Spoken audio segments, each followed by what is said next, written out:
Hey guys, and welcome back to the Tuesday stream. We are playing a little bit of Kerbal Space Program, back after a little bit of a break, but that does not mean we don't have things that we are trying to get to. Well, that's kind of hard to see on the background there. Down below, we've got our save. Let's go and have a look, because we left this in a state of having to do things. I left myself a note for this time. I gotta be honest, I disagree with the note. We're not gonna. I went in there, I had a look. No, that's not what I want to do. I have had an action-packed week since last time and the time today. I've been writing magazine articles, experiencing science centres. Oh, it's been good times. It's been good times. So I left myself a little note there to go and do some Ike mining. I think we're looking in the wrong direction, is what I'm trying to say there. If we go to the tracking station, there is a target, a very, very obvious target once we have been to Dres. We're pretty much sending everyone we need to send to Dres. There could be a few issues. We might need to send some backup craft, but you know, mostly we're sending everything we need to be sending to Dres. So let's actually put our mind to Joule. Let's send a mining operation out to Joule, or at least a survey system, perhaps with some sort of mining operation attached to it. You know, anything like that, I'm sure will go down well. What I should have also done before closing that was have a look at the other timers that I've left for myself. If we wait for everything to load up, man, that took a little time there. So we're going to try and save the Dres rover. There's a rover that we sent to Dres. I don't think it's quite got enough fuel, something like that. We'll see what we can do with that. We've got the Mo probe. It's not actually. It's a manned craft. It's a Kerbal craft, and that is currently in orbit around Kerbin. I'd like to send that off in 94 days. Moho is the gift that keeps on giving. You can just fire missions off as often as you want. So we discovered that at the end of last time. I was like, wait, what is this in orbit around here? It was a craft that I forgot all about. So I've set an alarm for it. We've also got a capture, a check on Jeb. I don't know what we're going to do to check on Jeb, but you know, we will check on Jeb. But we're going to this cliffhanger of a situation that we had over here, and I will be trying to piece this together at the same rates that you will, because we've got this craft. It's got 2,000 Delta Vs. We're trying to make a 9 Delta change. There's a little bit of a correction burn up there. But then when we get ourselves to... I actually kind of needed maneuver 2. That's the thing. There should be a way of going backwards, but I can never remember. Elu, Dres Rollin. Dres Rollin be our craft. Look at this. Is that the maneuver we want? Let's have a look and see what it gives us. Maneuver mode, that'd be nice. Orbit 1, 2. So we've got enough fuel to get into orbit. I don't think we've got enough to be able to land, but that's kind of okay, because if we've got enough to get into orbit, then we can surely send a safety vessel back. In fact, shall we? I'm sure we've got one somewhere. Let's just have a look around and make sure everything's working out okay. I normally would have expected things to... Hello! Oh, right, so every now and then my chat just doesn't update at the start of the stream, and I thought it had been some time since I heard people, hey SRWB and hey Richard Jackson, how's it going? I apologise for the lack of chat there. It literally just didn't load for me, which is crazy. Okay, a few weeks have been having a bash at other games. Yeah, that's cool. Yeah, you can go every 5 minutes or so, but do you really want to? I mean, we just had a craft there, so I'm going to do that. Why don't you send a probe to every planet? That's roughly what we're doing. Anyway. But I think we're actually more having a bit of a grand tour with the lab. Yeah, there we go. Those are the things we're doing right now. I wanted to go back to the Space Center and see if there is a flight out to Dres that we could send a fuel tanker on. That would be good. Send one out of the solar system. Yes. I'm dead. Should we just set that going now? Do we want to go like down and then up? Is that the fastest way to do it, or is it faster just to carry on out? Because I know sometimes if you're going down the system, it's actually better. Oh, I feel like it would be better for us to do it in 2 parts. So it can actually save you fuel to push your orbit up to Joule. And then use your apoapsis at the top there to bring your speed all the way there, because you're traveling so much slower. Any change in your velocity there does more difference, right? So that's the thing. I was going to look. We got mindly tangented there. We do have a Dres mission in 94 days. Get this out of here. So I think we need to send one in orbit, ready and waiting for that. Do we have a refueling mission ready to go? Is that something that we have built before? I feel like it is, but can anybody remember what we called it? That would be the question there. Numu, Splendid Voyage, what a great name. Okay, doesn't look like I've got one called that here. Okay, well let's just make it happen, shall we? Nothing in the space plane hangar. I'm kind of surprised. I felt like we had one. Lab transfer vehicle, is this the one? Yes, this is the one. This is the one. We're just this is getting renamed to Refill Alpha, because I'll know what this is then. Let's just save that. And this looks like it should be able to make it to Dres, right? Let's just do a quick. Where are we here? This thing, and we want the Delta V map. Going to Dres costs us 6,000, something like that. Dang it! What? Are you kidding? Oh, this is on. Yeah, at sea level. And that should be a lot more. Okay, that's fine. I'll take this. I will take this. Let's just get ourselves launching into orbit, and this will be good. All I need to tick off now are Lathe, Val and Bop, and have a pro. So Lathe, I kind of want to do a little bit of a thing with. You know, I want to put the orbiter, I want to put the lab in orbit around it. I want to have a plane that can go flying around. I want to make a boat. Do you think we can make a boat to go around and get some different, you know, there's things like that. Things like that. Because, like, we could just land. I could probably do it in one craft now. We could send out a craft that had... You okay? That was a bit of a noise. We could probably send out... Oh, Bob Kerman's on board. That's not what I want. That's not what I want. We're going back to vehicle assembly. We're going to make it fully autonomous. Why don't you colonize the lathe? I mean, that's not a terrible idea. Like, we would essentially put that... But maybe that will be the lab's final resting place. How does that play out for you guys? So I don't want the storage unit. I don't want the grab... I do want the grab... Oh, wait. This is not Kerbal 2. We can't just rebuild on the fly. I mean, we kind of can. Oh, man. I want this to be the central part, if you can. It won't let me. Okay, well, how about that one?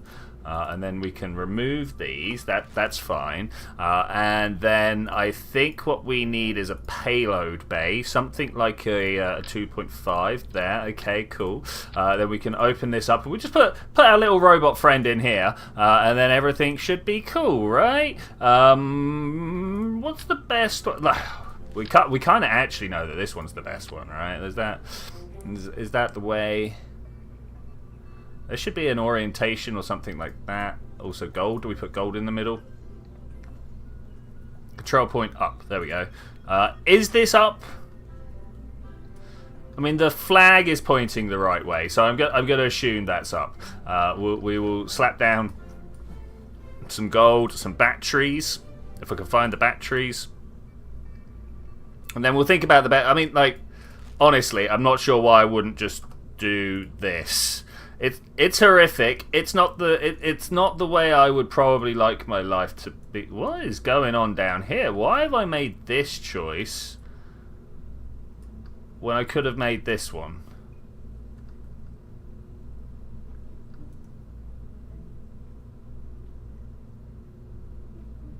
Yeah, no, I'm confused. I actually don't know why I would have done this. Okay, so whatever I do up here, I'm going to end up ripping this out and just replacing it with this.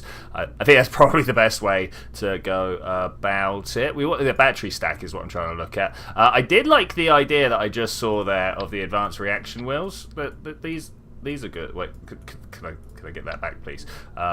Up like that. Okay, great. I wonder whether I could then store this inside here. Okay, that's cool. And then pop this down. Yeah, that kind of works for me. Kind of works for me. Batteries. You and you. Let's just slap you on the side of those. I guess that's kind of the best idea, right?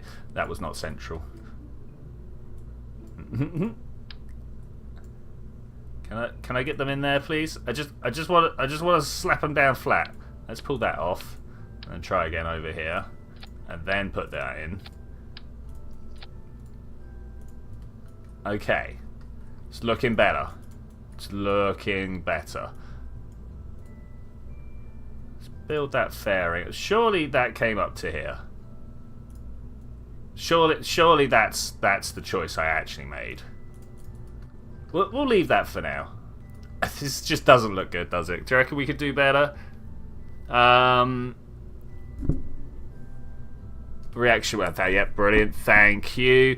Did you hear the news? They're planning to use dogs to help old people's mental health. I mean, that unfortunately has actually been news for about 30 years and we're still not implementing it, which is horrific, but you know, just any sort of companionship is good for humans, just in general, you know, friends, pets, dependents of some description or other. 1, 2, 3. I'm not sure whether this is working the way I'd like it to. Extend those antennas. Does that look a little bit better? What's the range on that one? Let's 100 there. 2. Wait, what's? Isn't there a foldable one? That's the foldable one. Range 100. Okay, right. We can redo this. We can break those off there and just slap them down like that. And hopefully we'll remember to deploy that before we leave. Because that's generally what happens. I forget to extend the comms and then we're in trouble. Alright, save that. Launch. Okay, great. Is there anything else? Is there anything else? This is entirely robotic for the reason that I intend to scrap it after it's done its mission of just delivering fuel. Though it will probably hang around in case it can be more useful again in the future. You know. Though at Dres, who knows what's gonna happen. What was that noise? The little tick. It's almost like they're trying to program me through binary or something like that. That's whatever that noise is. That's horrific. All right, are we ready for the game noises to be unbearably loud for some unknown? You know what? I'm gonna just bring the desktop audio down a little bit. just gonna preempt this. All right, 3, 2, 1, blast off. I mean, yeah, that's pretty loud. It's pretty loud. We should be okay, though. RTGs for power. You might have called it there. You might have. Do I have solar on this? I got solar on the. You know what? We need to go back. You're right. I don't know about the RTGs because I'm not sure I've got the tech. Did I have the tech? Did we see them? Because I just need to keep my little robot running, right? Yeah, no RTGs at the moment, but we can quite easily. So like before I do anything, we need to just slap a bunch of those on, right? They are our safety panels. They're like if everything has gone wrong and the atmosphere has ripped off all our stuff, we've still got those. And then I'm going to put some pretty large panels down like this, which should do better keeping the craft alive. That's the aim. Should we check our staging? I feel like that might be important at this point of the game. So everything fires down here. Yes. Then we drop our solids. Yes. And the liquids. Yes. We rupture here and fire the nukes. That's good. Now these are super high efficiency. Go through, and so we drop these in asparagusing. So this is pretty nice. We burst that. Is there? There's no end. Oh, that's because the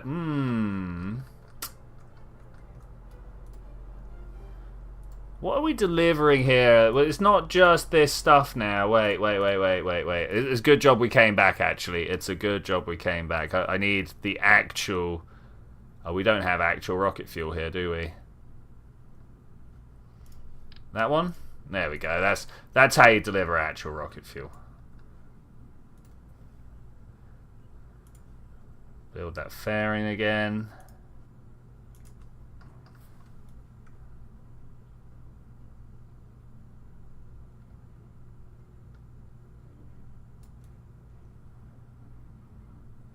Alright, I think that's now good. I think that check the thing. So there is poo all the way out there. I am understanding of that, but there's not much we can do. Hence why I put the big arrays on and stuff like that. It's just a that's what I was freezing about. We were gonna put some of these stuffs on here because at some point this is going to cut free, and I'm going to want to do it all on its own. You know, this will break here and we crash all of this into a planet somewhere. We're going to want to be able to... I thought that was the root part. Okay, alright, well that's fine. We'll put that down. Bunch of these. 5 horn. More horn is best horn. Okay, that's good. And then we need somewhere to put a bunch of monoprop. That one, too much. This one, maybe more the style. Okay, alright, I think that should be fine now. Save it. Launch it. I'm just trusting it now. I'm just trusting it.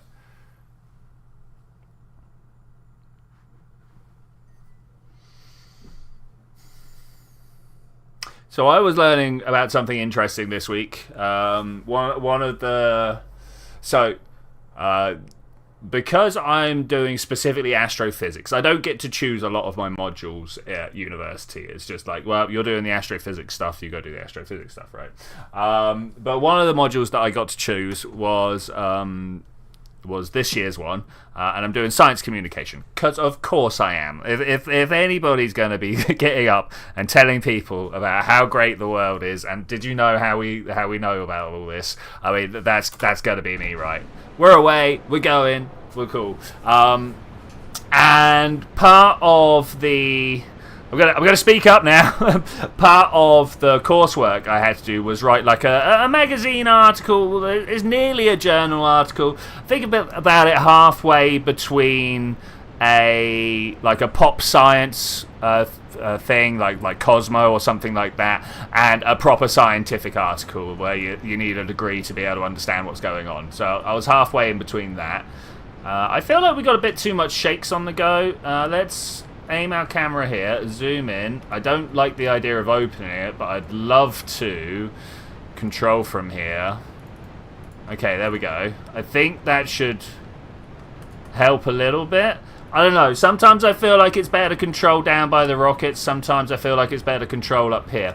And this article was based on an interview that we had to conduct. So our course leader, the MO, module organizer, went ahead and organized a bunch of Mac 1 interviews for us to have with a whole bunch of people, from professors to PhD students and stuff like that. So I ended up interviewing this guy called Matt, really, really cool dude. Oh, we're wobbling. Oh Lord, she a wobbling.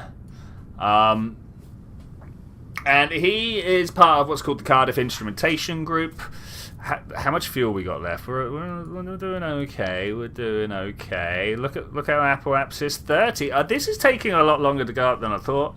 It's those solids, right? Look at what they're doing to me. I almost guarantee the moment they burn out, the computer's going to be fine.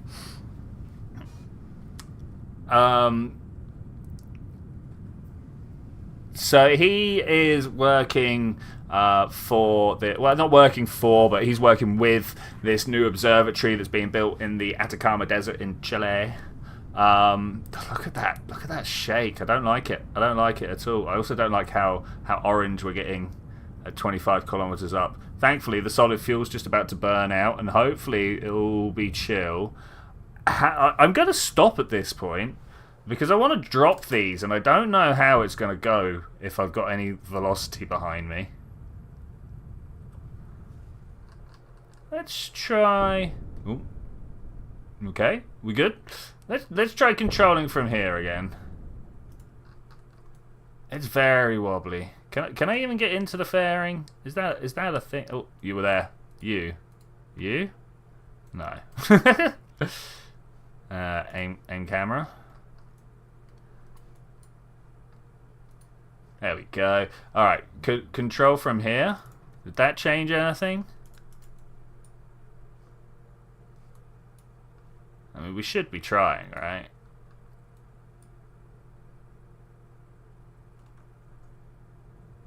We're pretty much at 100 meters apoapsis, 100 kilometers, sorry, which is pretty nice.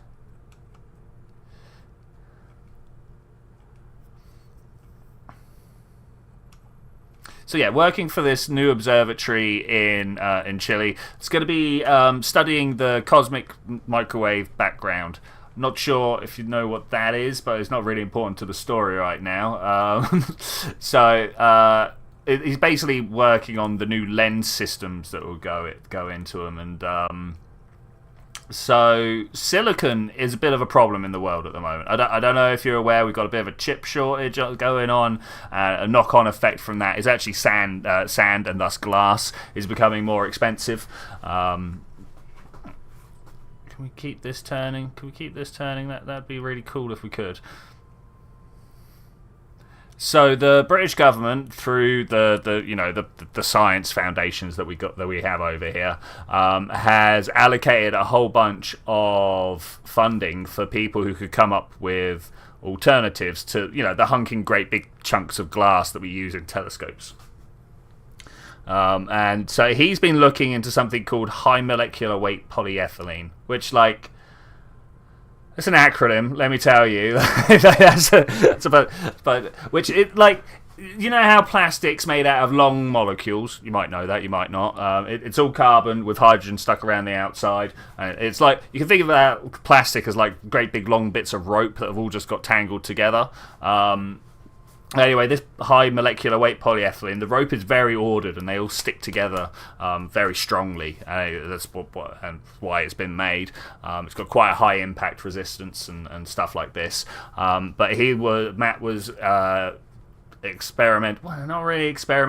investigating, I suppose is more the term, the properties of this stuff so that it could be used in these telescopes. So one of the major things that needs to happen in a telescope is almost always, unless you're talking, Hubble or something like that, but if we're talking about JWST or any microwave radio, they need to be kept very cold, else the heat that they are emitting will interfere with the readings, right?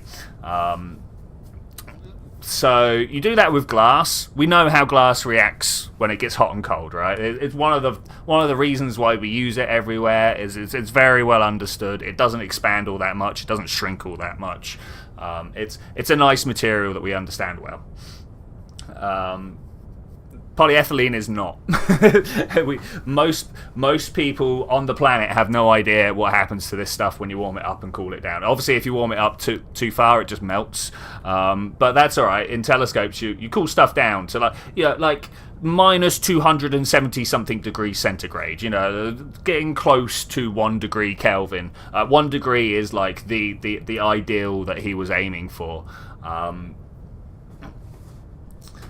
I just found it interesting that they're using plastics in telescopes now to act like a lens, because obviously the lens it's all about the shape. It's about how it makes light bend and come into a point and stuff like that, right? So it doesn't necessarily have to be glass per se. This structural integrity here is painful to witness. Thankfully, we've just staged. I'm going to do it before my periapsis goes up too high. What stage was that? Was that the right one? Was that the one I thought we just staged? Yeah, it turns out it was. Okay, that's good. Do you reckon we could fly without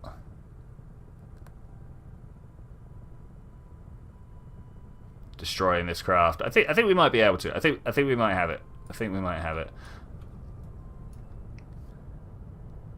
We're getting very close to touching the floor, though. To touching the atmosphere, sorry. Gotta poke upwards. Hey Tremaine, how you doing? We're talking about telescopes made of plastic. Well, lenses made of plastic, which is the bit that really intrigues me, is the fact that we're trying to make these lenses out of a type of plastic, that but polyethylene is polyethylene plastic bags. Is that right? I might be wrong there. I might be right. I don't know exactly. I'm burning upwards. This is a thing that you really shouldn't do all that often, but I know the thing that I want to do. And it involves burning upwards. I want to bring my periapsis up without changing my apoapsis too much. And there we go. We are there. We did the thing. I did a burn, and we are where we need to be. I'm going to Dres, so I'm gonna. Oh no! Stop!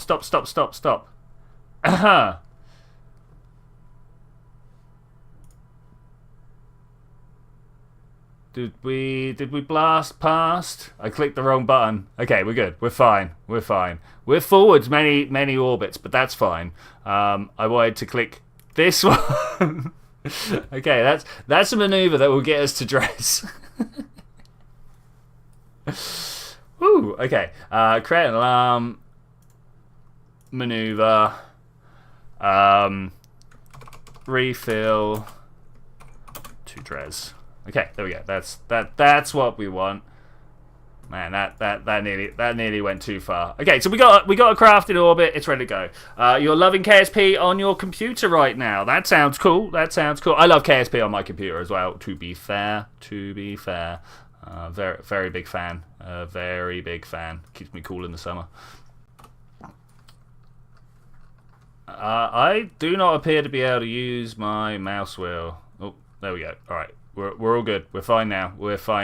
I've got a maneuver to do up in the future. That's going to bring us in somewhere that will enable us to orbit around Dres. Already got 1 billion mods. 1 billion sounds like a big number, mate.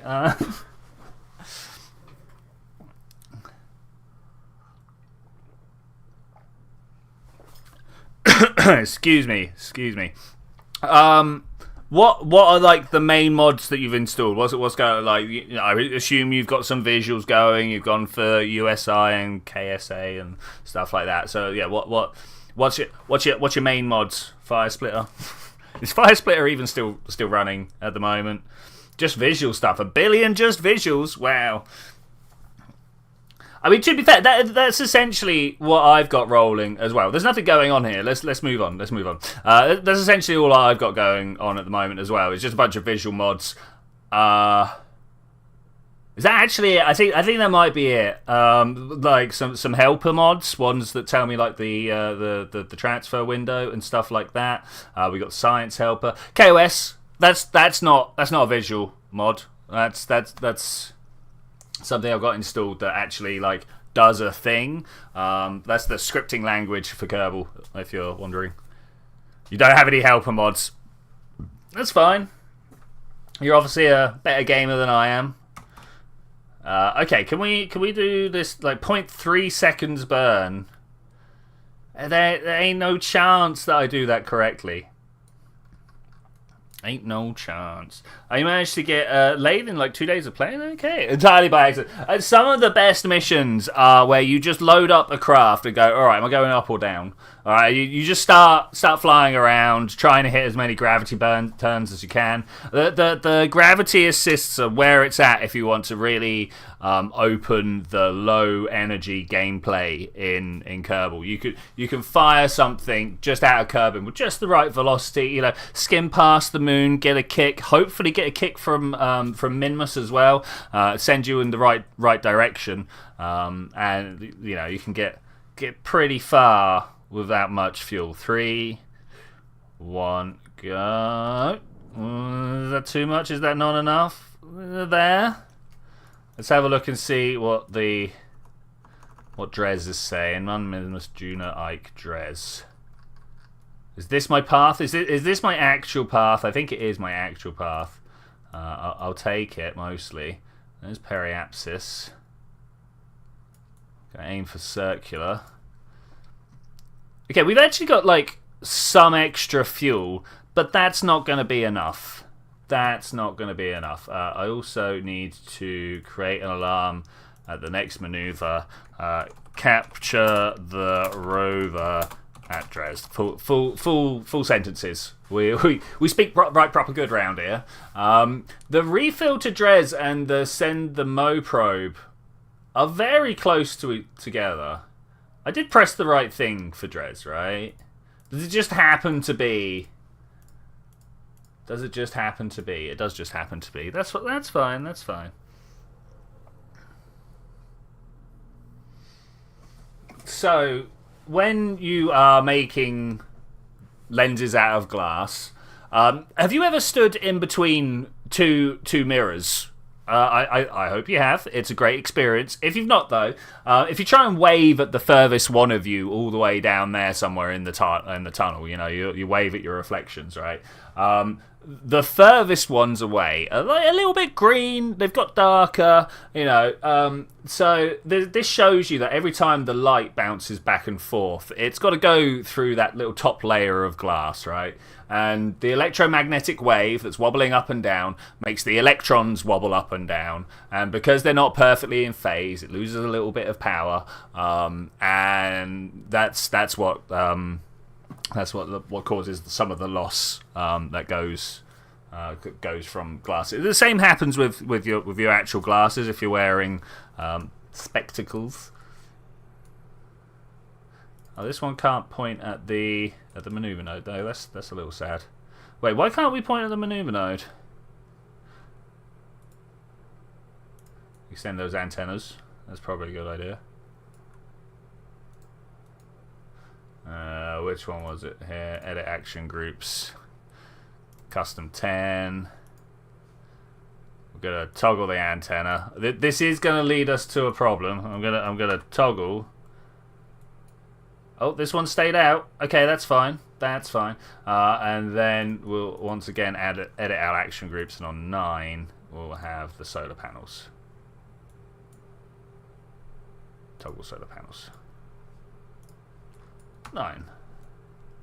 Okay. I mean, we are pretty quiet right now, but that's fine. Yeah, the infinity tunnels, they're great, right? But yeah, so and obviously when the light bounces back and forth, and you can see that you lose some light, and it does that every time it bounces. Even the first one, even though you know, look in a regular mirror, it looks like you're seeing you as you. You're actually, it's a little bit dimmer, a little bit greener.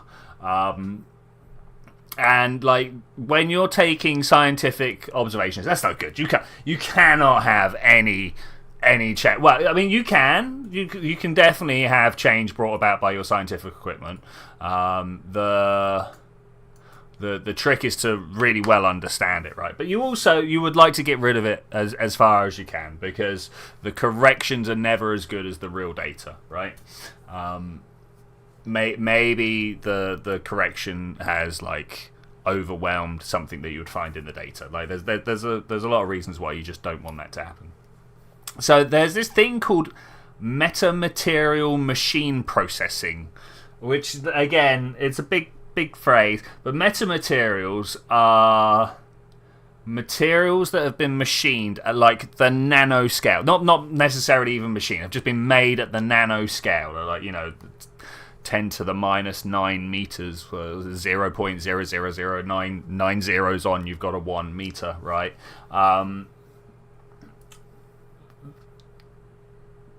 And like things at that scale do weird stuff to light. Light bounces off it in weird ways, and all sorts of crazy things can happen. And someone at some point, I have no idea how, figured out that if you machine tiny little pyramids all over the surface of a lens, and you know, we're again talking nanoscale, nano-sized pyramids all over your lens, it will reduce the amount of loss, the amount that it.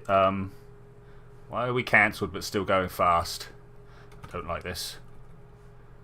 I don't like that at all.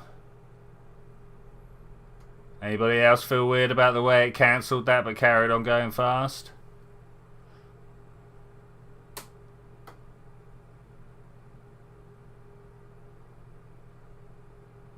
Looks to be okay. I'm just taking a moment to think about what happened here.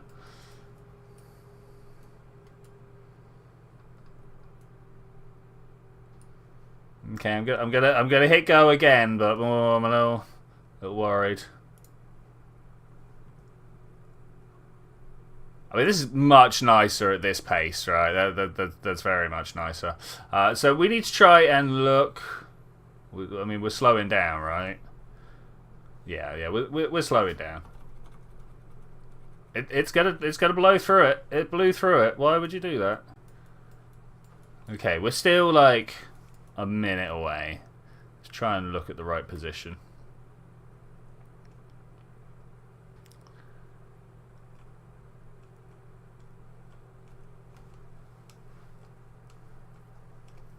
And I thought that was really cool that you could, through machining, try and overcome some properties. And it was all about like the way it interacted at the interface. Oh look, we got like sunset on my craft. That's not. Oh, and it gone. Yeah, he did try to explain it to me, but my electrodynamics isn't really as strong as it should be, and he didn't start writing down any equations, so we didn't get that deep into it. But he said something about like it's how the point of the pyramid interacts with the light wave first, and then it's successively more and more. And somehow that reduces the amount of light, causes like an interference pattern self or something like that. I don't know exactly what happens. So he was studying polyurethane, whether it could be used as a replacement. Now, polyurethane cannot be machined in this way. You know, if you try and scrape plastic, it tears in funny ways, and like all sorts of problems. And you need like ridiculous precision. So you can't go about making a metamaterial on the surface of this stuff, but on the surface of the plastic. But what you can do is the same thing that you do for glasses. So you know you've got like the anti-glare coating that's on those. So you put in shed loads of prisms on a reflector. Yeah. That's exactly right. And like I say, I have no idea how putting a bunch of prisms on the top of a surface works well.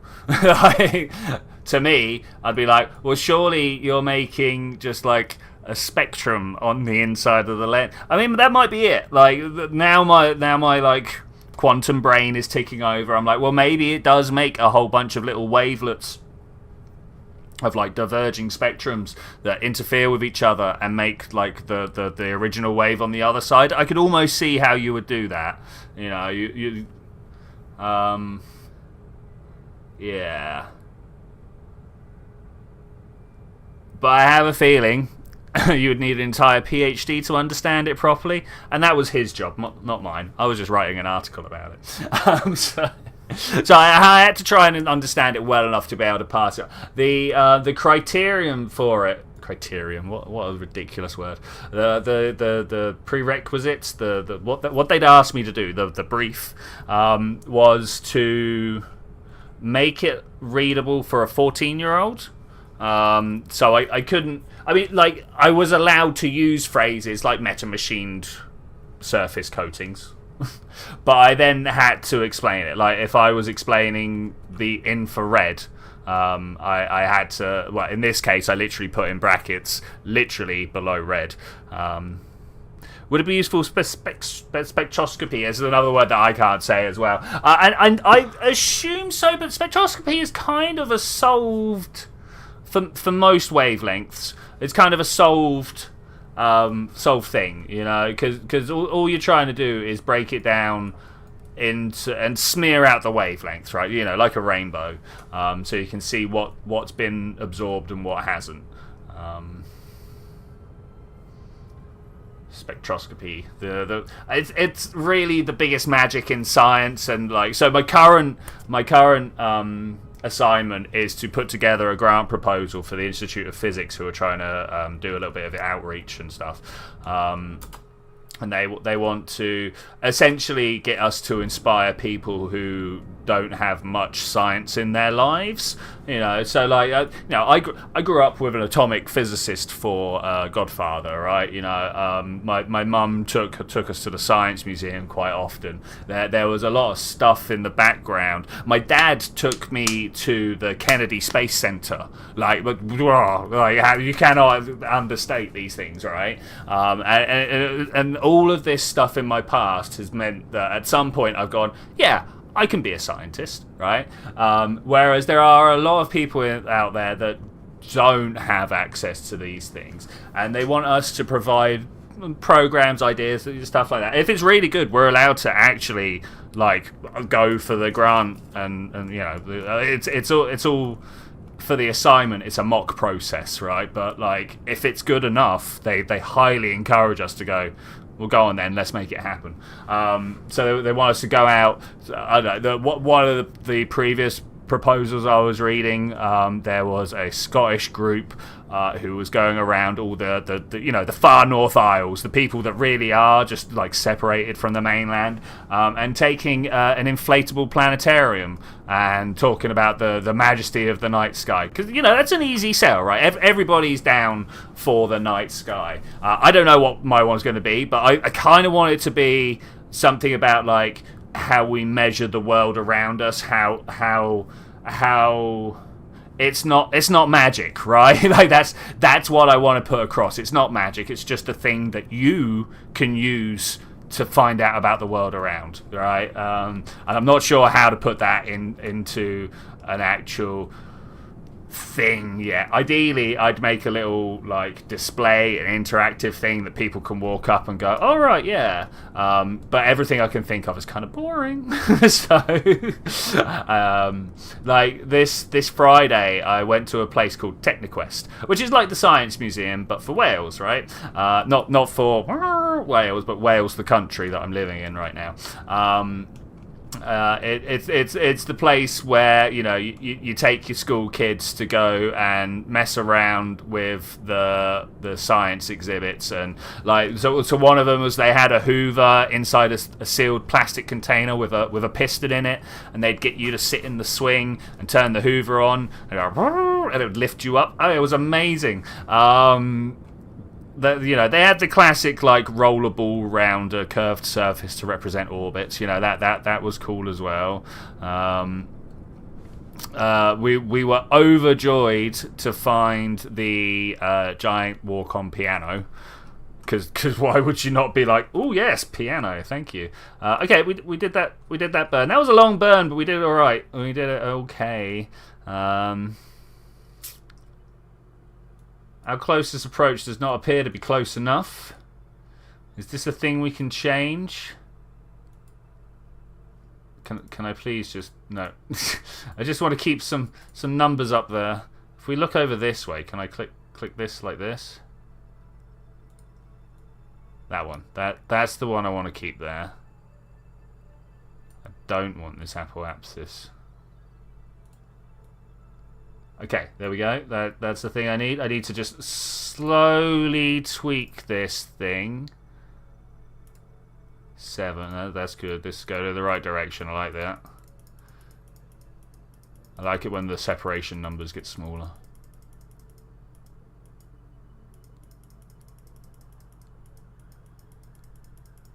How close can we go? Okay, that's pretty close. We got an actual encounter there. Let's focus view on Dres.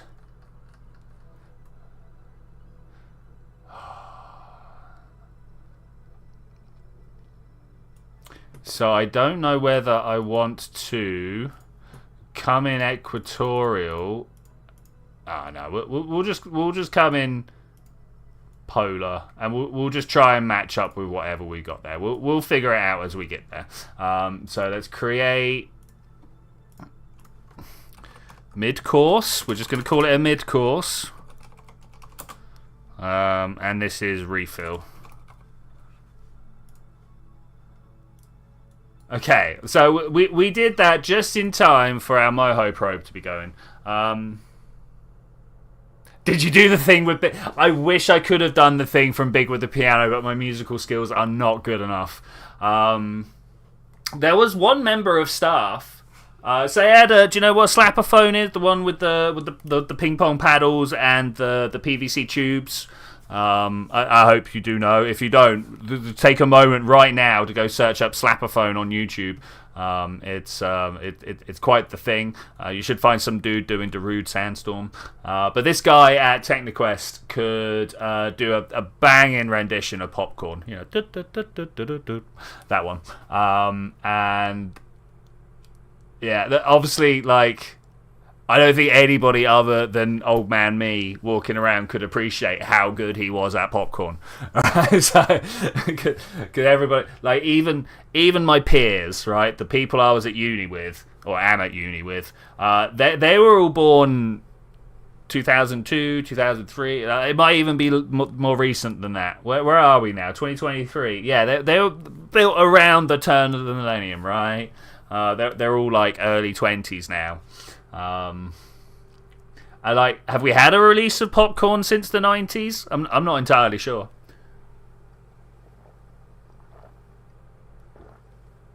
Okay, we got a Moho probe that is leaving in about an hour. Let's spin that round. Oh, we could have watched him leave. But whoop, there he goes. Off to go do the grand work of rescue. Well, not rescuing, of making sure our craft gets where it needs to go. Yeah, it's a rescue. Who am I kidding? Okay, we got about a minute to go before we are ready to burn. I like the Blue Man Group here in Pipes to Slap It. That's the one. Popcorn was the theme tune for the Greatest Egg Race in the 1980s good TV series. I'll be honest, I don't know. 1980s, all I can really remember is things like Nightmare and Timmy Mallet, CITV, like early morning, like what, Simon and Trevor. Anyway, I'm not going into a spiral of 80s TV shows, kids TV shows, no less. Oh, we should probably deploy these antennas. Do you reckon I've got? Let's just press some buttons and see. No, it doesn't look like I've got a group set. Toggle. Wait, is that just one? Oh no. How have they? No, they're fine. Oh, okay, they're mirrored. That's okay. That's workable, I suppose. Okay, 8, 7, 6, 5, 4, 3, 2. Good luck. Go. You might need it. You might not. You never know. So we're about to burn through this stage, and then we got like this stage, and then this stage. I would have put like this stage here as nukes nowadays. It was like Scrap Heap Challenge, but a smaller scale. Okay, cool. Okay, here we go. Ready for one of the first stages. Boop. Away we go. Okay, that's cool. I like this central design with rockets around the outside. That's pretty nice. Bunch of Terrier 909s for efficiency, I presume. One would assume.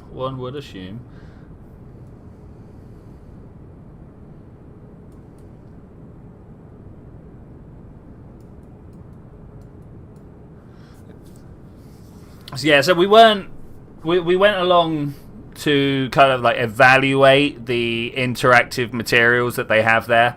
Oh my god, the number of times they're like, you do not take photos of the children. It's like, it's alright, I got it. We do not take photos of the children. I think most people there understood that, like, that's a no. You don't do that. Did get some good. I'm not going to be able to get it onto my stream. There was a slide from the first floor to the ground floor, which of course I got a video of me sliding down. I need to get that to them actually, 'cause like all PR is good PR, right? Maybe they could use the video somewhere. We had an earthquake simulator, but it's not as good as the one in the Science Museum in London has a whole like Japanese shop set up a convenience store, if you will, for you to walk in, and it'll shake you around. The whole store goes down. They got some like stuff that falls off the shelves, but it's like attached to a rope so it can pull itself back up. They really sell it quite well in the Science Museum in London. Techniquest, they had a little like 2 meter by 2 meter platform that you could stand on, and it shook you around in a way. And it was fun. We got up there. We sang some Bowie. Yeah, it was good times.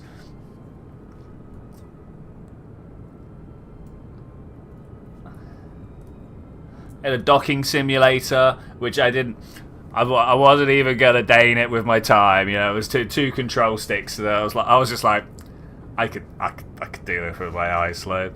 The earthquake simulator was on the news last week, was it? Okay, that's cool. That's cool. It's a cool thing. I've been there myself. I have actually. I've been to London once or twice. I'm a cosmopolitan man. But yeah. So like I've been at it. What's the crack? What's the crack? We got a pebble from Bennu today. No, I didn't hear that. That's interesting. Now this is quite the burn. I just want it to be known that we are making quite the burn. The Moho problems is on its way.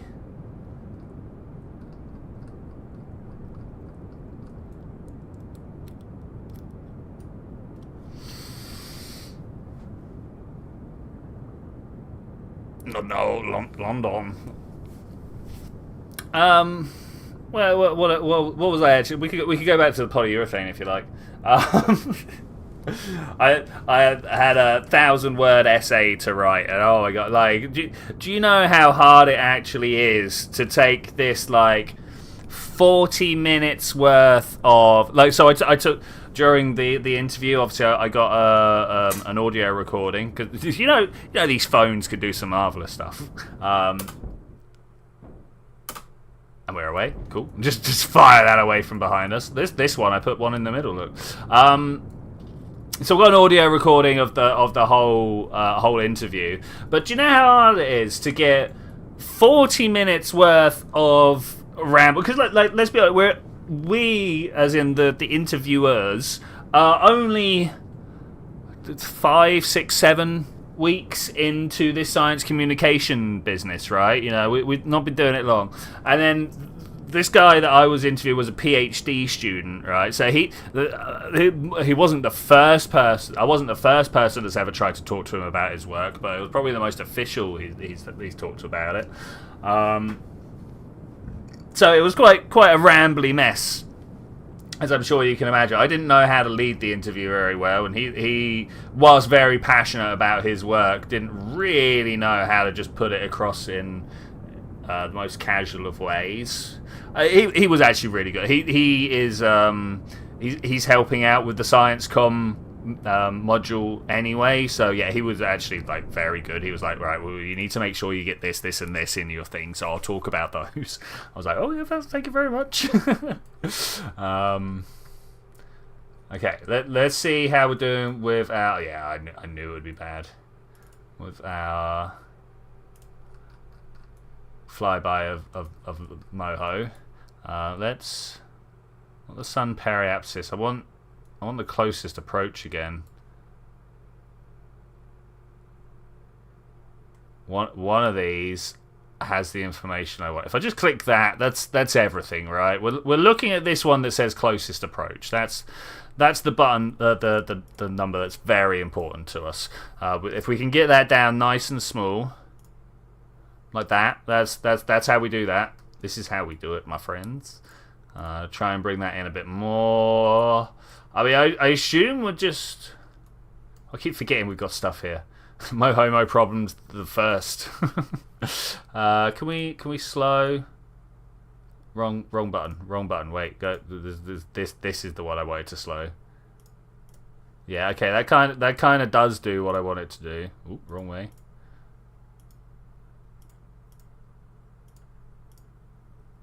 Is this saving me fuel in total, or Someone could just do a 3-dimensional Pythagoras on that. That'll tell us what the actual thing is. That is actually how that works. But man, Pythagoras being like the hypotenuse to other two sides on the right triangle, a squared plus b squared equals c squared. That works in like all dimensions. You just keep adding letters. I think I'm gonna be all right with that one. Do I have the fuel for this other maneuver? Oh. I don't know, it feels like maybe. Do I want to go to the mohole? Or do we want to hit other biomes? We'll arrive and we'll make our decision. I think that's probably the best way to do it. Create an alarm. Mo probe. I like the name. Get that wrong. My bad. Excuse me for one moment while we actually set this to the maneuver. Mid-course Mo probe. Alright, nice. 15 days until Dres. Alright, well, good luck, my Mohoe friend. You should still be pretty... Yeah, look, we're still, like, super close to... Let's get rid of all this. Super close to home. We've done all that we can for now, though, and we're going to send them off. I mean, I kind of, like, don't like abandoning Kerbals to the ballistic trajectories. Like, I'm fine sending robots out like that, but I'd prefer that if we were watching Kerbals, we'd stay with the Kerbals. I thought they got forgotten about, so that's not how that one's working, but... Switch to over here. 15 days. Oh, loading. Burn time in 42 seconds. For 42 seconds when we get there. I was kind of hoping we could see Dres at this point. Oh wait, no. Are we mid-coursing? Wait. No, we are literally hoping to see Dres at this point. So from the sun, back and down. There's the sun. Is that it? Might be it. Just trying to spot the planet business.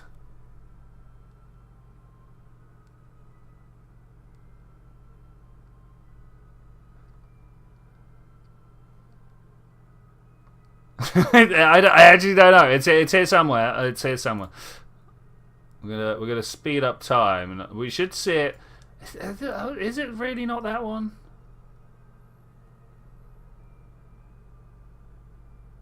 It's gonna just suddenly like jump up out of me at some point. I'll be like, "Whoa, planet!" Make sure nowhere over here. No, I'm fairly sure it's over this way somewhere.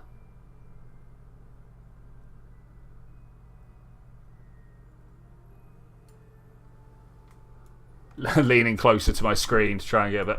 It is that, isn't it? That is blatantly that. 4 hours away. Okay. Time warp cancel. There we go. Yes. Hello, Dres. How are you doing? We're coming out of speed here.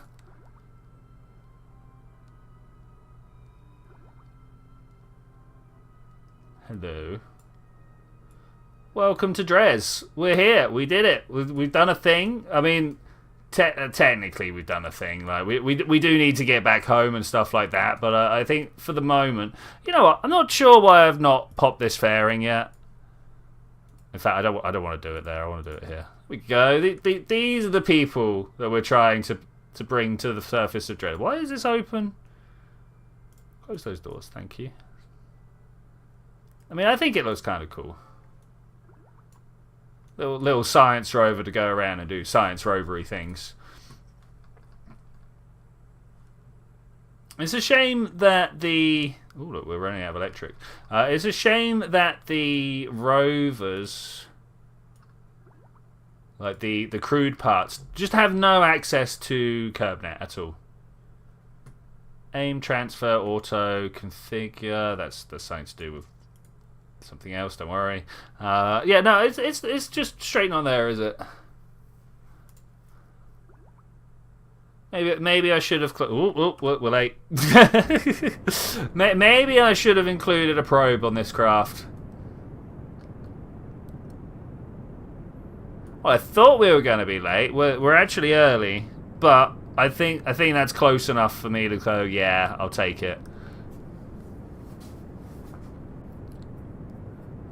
Let's get a little liquids out here.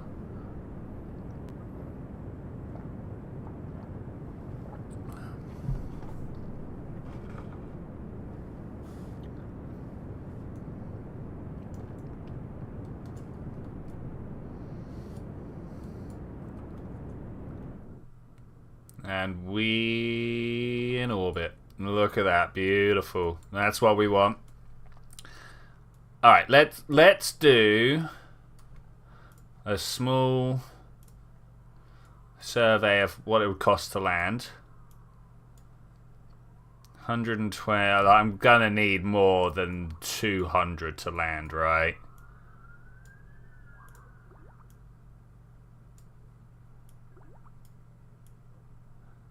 If I put this on the surface, the periapsis, and then bring this one down to 0, we should now be able to just add... Yeah, that was 400. Did you see that? So maneuver 1 is a mere 50 meters per second. That's no problem. But maneuver 2, to bring us to a stop... Not even to land properly, just to bring us to a stop 5 kilometers above the surface, it's going to cost us more fuel than we've got right now. So we're not doing that with this. That's why we've got our mid-course refill on its way. The Moho probe seems to be on its way. Hello. Maneuver tool is not what? Can you? What? Hello. What happened there? I didn't even click anything. Is that what this is? Okay. Maybe we'll play with that more in a bit.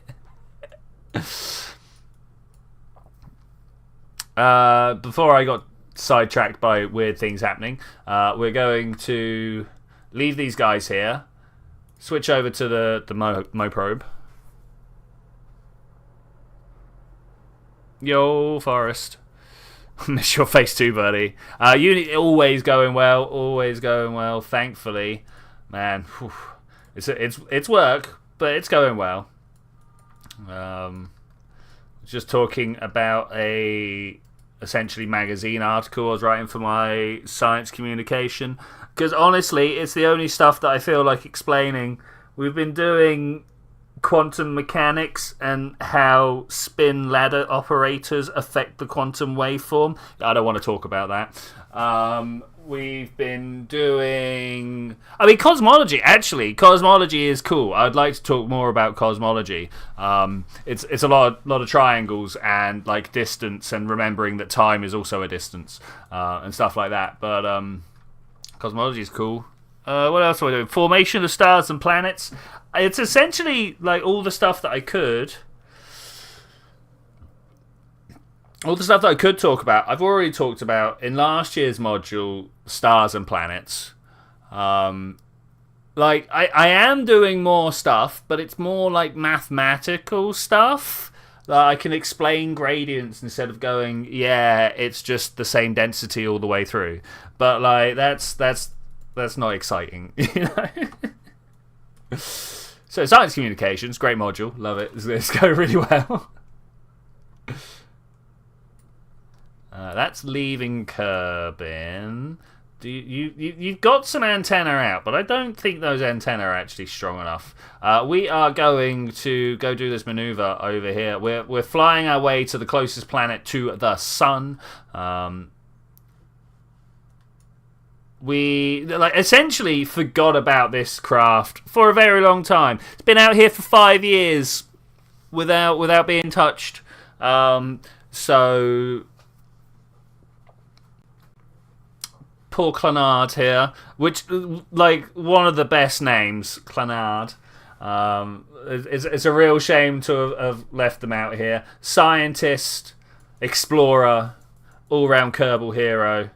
Little bit boggly in the eyes, because I assume they've just seen a little bit too much now. Just a little bit too much now. There's no way of actually seeing inside. Look at that dial spin. That is crazy. Can we see anything else? Would you believe it's just sky? Got a long way to go.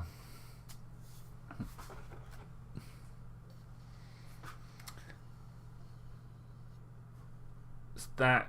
Wait.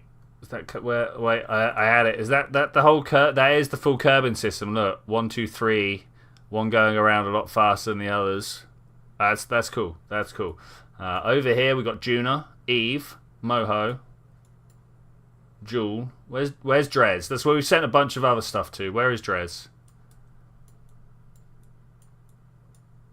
That's not Dres. There's Dres over there. Okay, we see it. We see it. The Kerbal looks like Mitten Squad, the YouTube. I can't say I'm familiar with the work, but cool. 47. Now I'm gonna have to go look them up.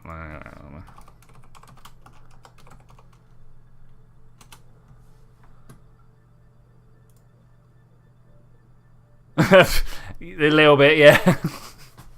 Just gonna leave that at that. Okay, let's be ready to move. 27 seconds is a long time to wait, really. Minmus, Dres over there. 7, 6, 5, 4, 3, 2, 1. Full throttle. Let's go.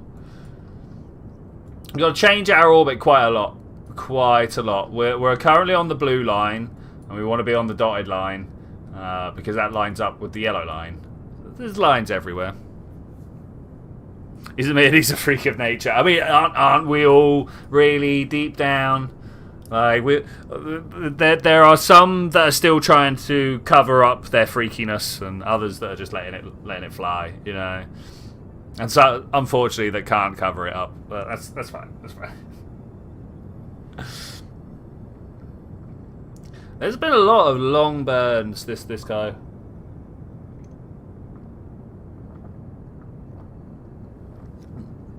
I went on a, let's call it a school trip. I went on a school trip to a place called TechniQuest. It's like the Science Museum, hands-on science exposure, shall we say. One of them was all about personal space, which I'm not entirely sure of the scientific merit of it, but you know, that's great. Biology's the thing, right? And they had little markers on the floor, and they got you to stand and then, like, just see how close you could get together. Obviously, like, for most people, they were having problems pretty early on, right? But I don't know what it is. I just wasn't bothered. What do you mean? Oh no! Oh, I hate when this happens. Because these little bits matter, and I have no idea whether that's the orbit that I'm going to be following or not. Let's try and get this down as small as possible. What I would love to be doing now is to clear this maneuver node. Unfortunately, it looks like that's not a thing I'm allowed to do. Which, yeah, I get it. I get it. We do, however, have this. Oh, it's fine. It's telling me that I can actually enter Moho space. But what I'd really like to be doing is entering way up. That's down. Let's not go that way. Way up and over here. So I'm going to now try and figure that out. Try and figure that out just by like swinging around, making things move.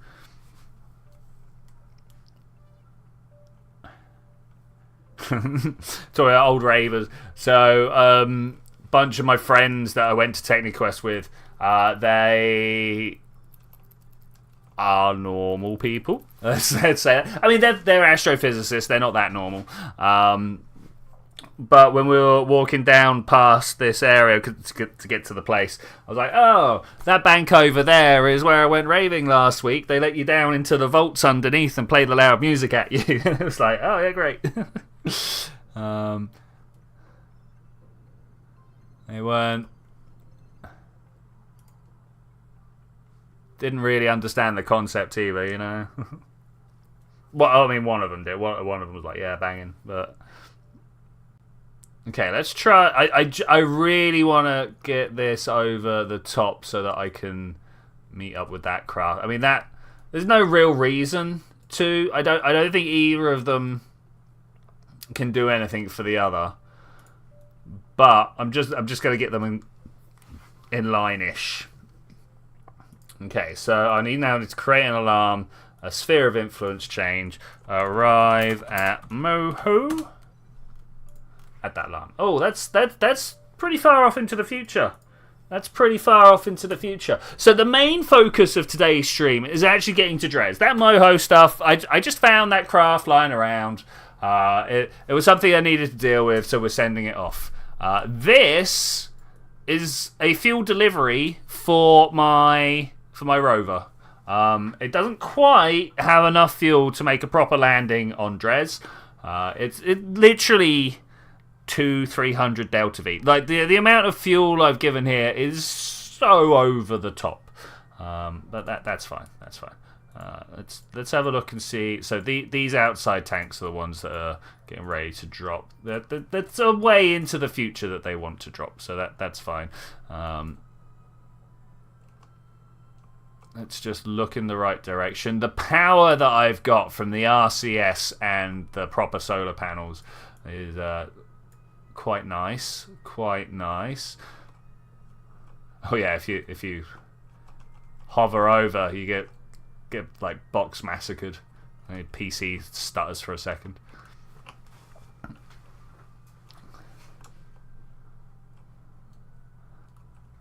And yet again, this week was the week that someone discovers just quite how old I am. And I'm like, no, really, it's fine. Okay, we're looking in the right direction. 20 days. 20 days. That's a long time to wait for a burn. We might actually get to land something very soon. Been a lot of orbital ballet in this one, making sure that things are in the right place at the right time.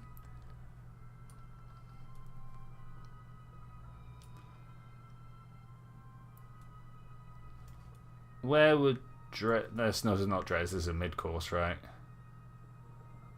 To get us over there with Dres, okay.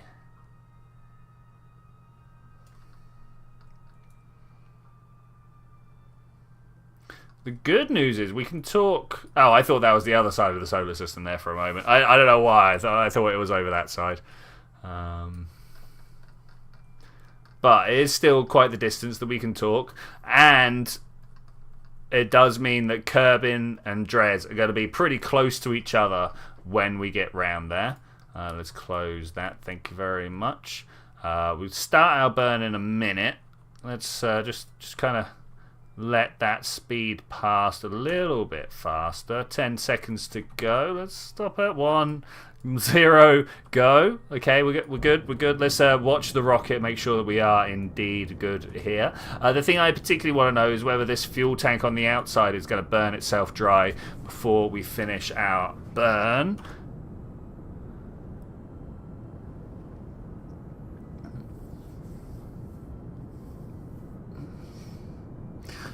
So I mentioned the cosmic microwave... Oh, hey, Alta, how you doing? Good to see you, buddy. I mentioned the cosmic microwave background earlier.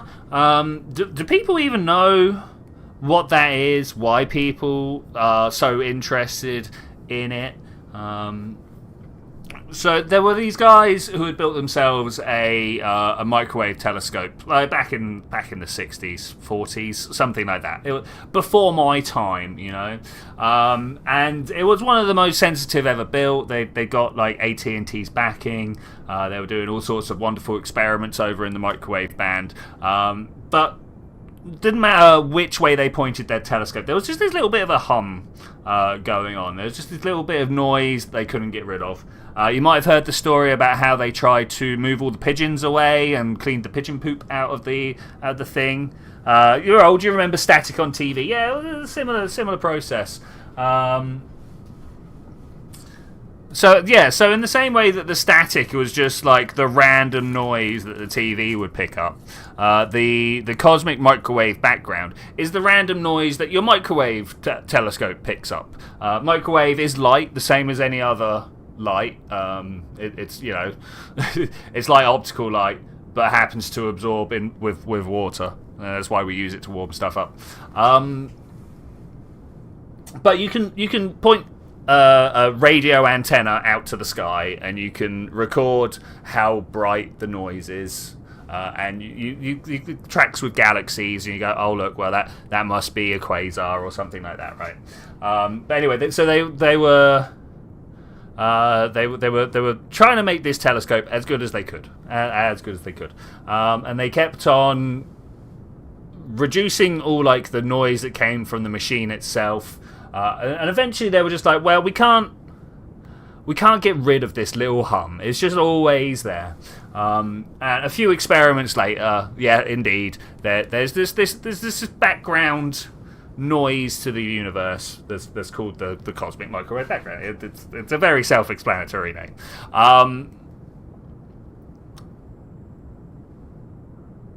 So where they believe this light comes from is if you roll back time. Hey Zed, how's it going, man? If you roll back time, I don't. Do you know you live in an expanding universe? Over time, everything is moving away from each other. If you didn't, we only found that out in 1998. So I can understand. But we live in an expanding universe. So you roll back time, right? And so everything gets closer and closer together. And much like the same way that if you let things spread apart, let some gas out of a can, spray a deodorant can, it gets cold, right? You can go the other way, like your fridge compresses gas to pump heat out of the back of it, and then the cold goes and interacts with the cold box, right? So if you wind the universe back and start squeezing it down and down, it gets hot. It gets really hot, like hotter and hotter. And there's a point where everything in the universe becomes plasma, right? Like it becomes so hot it's like the gas in the sun. Now, you might notice that we can't look inside the sun. I need to stop this at the right time. 10, 9, 8, 7, 6, 5, 4, 3, 2, there. It's good enough. You might notice that we can't look inside the sun. There's this thing called the photosphere, and that's as deep as we can look. That's where the optical depth overcomes like the punch power of the photons, and we can't see any further in there. Well, the whole universe was like that back 380,000 years before after the Big Bang. I looked that number up a little while ago, so it's there in my head. So hot stuff makes light, right? That's just a thing that we know. Like if you warm up a metal bar, it glows red. You keep going, it glows brighter and brighter in different colours. If you warmed it up enough and was able to stop it melting, it would eventually start spitting out X-rays and gamma rays, like the ridiculously high-powered light because of the heat that it's at, right? And the same thing with this, like what's called quark gluon plasma. We're made of quarks. That's what the protons in our bodies are made up of, and the quarks are stuck together with this stuff called gluons. It's a bit deep, but it's what the beginning of the universe was made of. But it's glowing. It is glowing like the sun, and I mean that very, very literally. The color that was coming off it at this point in time that I'm talking about was about the same color as our sun. It's about 5,000 degrees Kelvin. And there comes a point where so the universe is expanding and everything is cooling down because it's expanding, right? It's not knocking off each other so fast. Energy is being lost through interactions and the stretching of the universe, right? So at some point, the quarks and gluons get to become matter, the stuff that we see, the hydrogen all around us. And at that point, the light that was being made could just sing out into the universe, because it's no longer like the surface of a sun. It's like a gas, right? There's this very sharp point in time. I mean, it's not that sharp, but it's pretty sharp. like we can talk about it in terms of hundreds of thousands of years and be like, yeah, it happened then. So I don't know if you could talk about it to the second, but it's pretty precise. And all this light gets let free, and it's like yellow light at this point. It's the random white light that we get to see from the thing. 13 billion years later, the universe has continued to expand, right?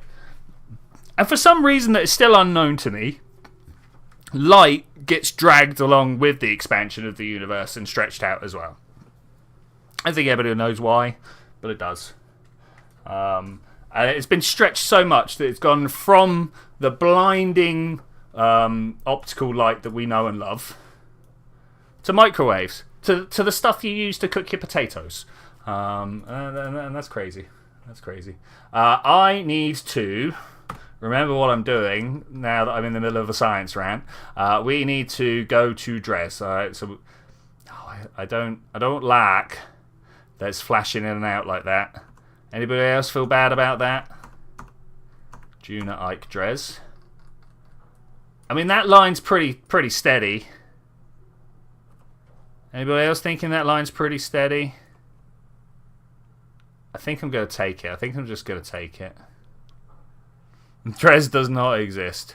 Blah, blah, blah. And it was NASA's first time it received laser communication, so I clicked on it. It was just a satellite that was communicating with Earth from lasers. Yeah, I had a feeling it was probably going to be something like that. Like, if we heard from aliens, and like, don't get me wrong, there have been a few wow signals in the past, right? But if we knew that a laser ranging pulse or whatever was pinging Earth, that's not the direction I want to go, is it? All right, we'll just leave it like that. I'm fairly sure I would hear about it,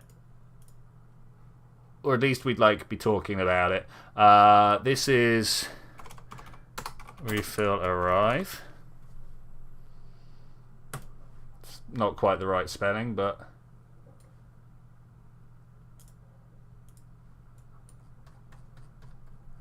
who is capturing at Dres?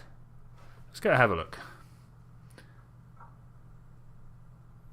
You hate newspaper? Yeah, so for entertainment, I don't mind. Oh, it's a different craft. I was like, wait, I didn't drop the. I didn't. But wait, it's a different craft that has dropped the outside tongue. Ooh, this a very good workhorse for getting my craft around the solar system. So you might recognise this craft as the same one as the refill that we've sent. That's because this filling up this lab. And the lab is trying to get to Dres. Yeah, I don't mind clickbait when it comes to entertainment and stuff like that. But when it comes to actual factual reporting, it's a different story at that point. Of course, even when writing a science article, and I mean literally, we here present the 138 weird objects in the Herschel catalogue or whatever, we're told to try and sell it a little bit, right? Because good factual science is good factual science, and if people need that science, they'll know it. But they're not going to read about it. It's literally exactly the same logic, right? They're not going to read about it if they're not interested. So you need to try and make it sound interesting. But there's a difference between making your work sound interesting and whoop, it's aliens. You know. Are you gonna chill out and point in the right direction? Can you chill out and point in the right direction?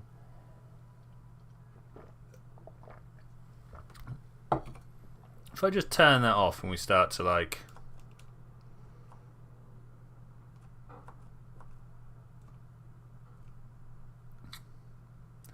feel like we got problems. Do you feel like we have problems? Yeah, we have problems. Electrical charge problems. We're full of science. Wait, transmit that science. Not enough power, of course, but I need to stop the research. Maybe we can point ourselves in the direction we want to point at that point. Point. Everyone knows the aliens exist. They're Danish. Oh, yeah, cool.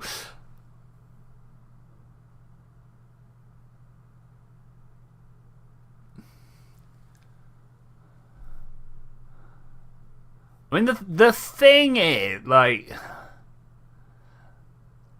almost everyone who is into planetary science, evolution of galaxies, stuff like that, doesn't see any reason for us to be that unique, right? There's no way that the formation of life on Earth was a unique occurrence, right? But that doesn't mean the aliens are here.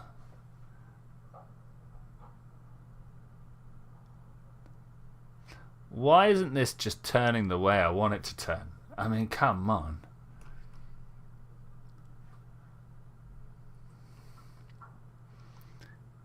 Is it solely because the way I want to turn is just facing the wrong direction?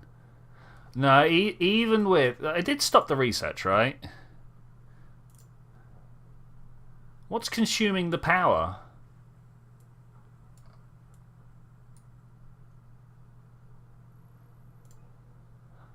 I do not understand. Let me aim my camera at the top over here. Hi, how you doing? Do you have anything that you're doing that you shouldn't?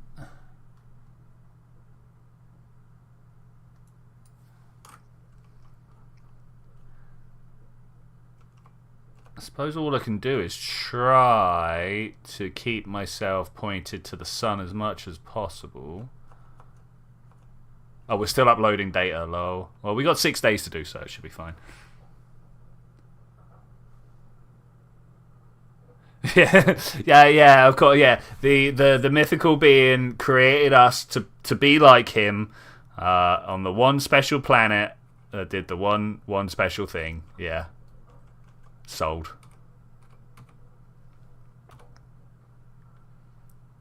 Okay, can we time warp our way through transmission of science?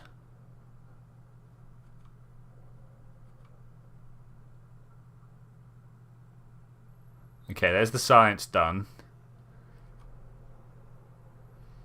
There's no way we processed everything from Juna. I do not have anywhere near enough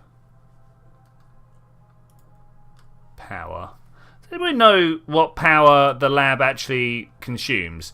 If I'm like, start the research, 2.8, okay, and that's more than I can currently produce. This is producing 0.3, 0.2, yeah, okay. That's going to be hard to make the difference up.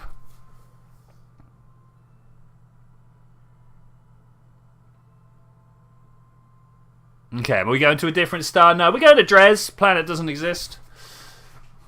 I don't know what to do about the researching though. Maybe we're going to have to come up with a different idea. We nearly used all the data. We're gonna need a new craft to go to Joule. That's for definite. All these guys are coming back once we've picked up all the science we can pick up. We're gonna bring these guys back. Are people excited for us to be doing this in Kerbal 2 in a couple of weeks? If they can actually make the promise that they've left us. I mean, I honestly will be astounded if the science releases when they say it releases. Astounded. Still waiting for multiplayer. Exactly. Like, there's a bunch of people on the forums and the subreddit that make out that like multiplayers are nice to have and not like the sole reason to have Kerbal 2. And I'm like, look, everything else you could do in Kerbal 2, even like multiplayer you could do in Kerbal, but as you and me in particular know, Zed, the multiplayer is a bit limited. Like docking is very like the craft I see and the craft you see are not aligned well enough for us to be able to do docking, and I feel like that's quite a big thing, you know. If it's a very big word with 2 letters, yeah, I hear what you're saying.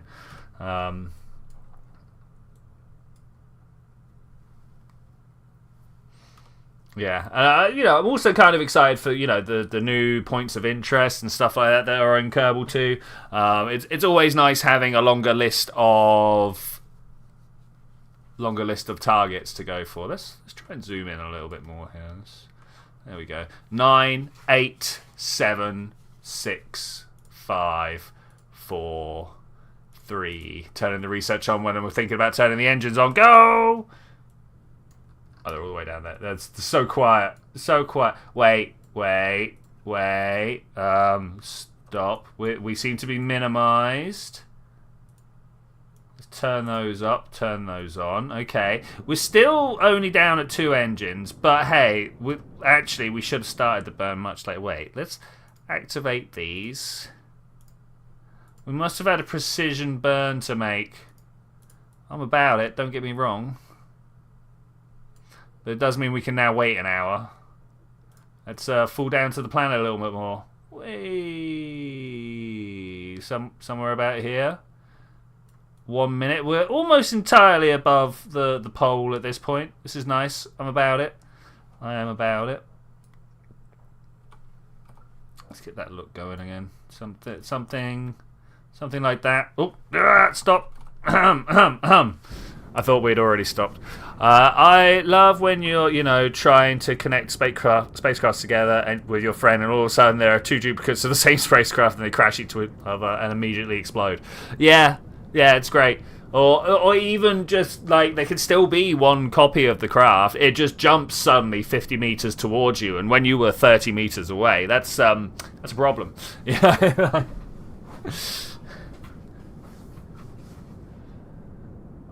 But I almost question their ability to deliver a better product. They've already come out on record and gone, whoa, we were a game dev team, not a physics simulation team, and we didn't realise how big a bite we just took. So I'm not sure how they're going to resolve the issues with multiplayer, especially given the fact that, like, let's not use the word integrate. Simulating the world forwards is not a reversible process. It's not an exact process, right? So you can't just go, okay, we'll let these 2 work out their own physics, because when they come back and talk about it later, they won't match up. For a variety of reasons. Even frame rate will change it, right? Yeah, let's go. Yeah, how are they going to do Interstellar? I don't know. At the moment, I've got it on the back burner, okay? So, like, there was a lot of disappointment, and they realised they messed up. Like, oh man, do they realise they messed up. They're now going into proper dev mode. They've hired a bunch of KSP mod makers. There's a whole bunch of things that they're doing that to me go, okay, we're gonna have to wait a long time, but let's wait and see. Hopefully they're doing Hello Games, and eventually we're gonna have No Man's Sky, right? The problem with No Man's Sky is that it soured so many people that a lot of people just didn't go back to it, just didn't check it out again. And I'll be very sad if that's the situation we find ourselves in with Kerbal 2.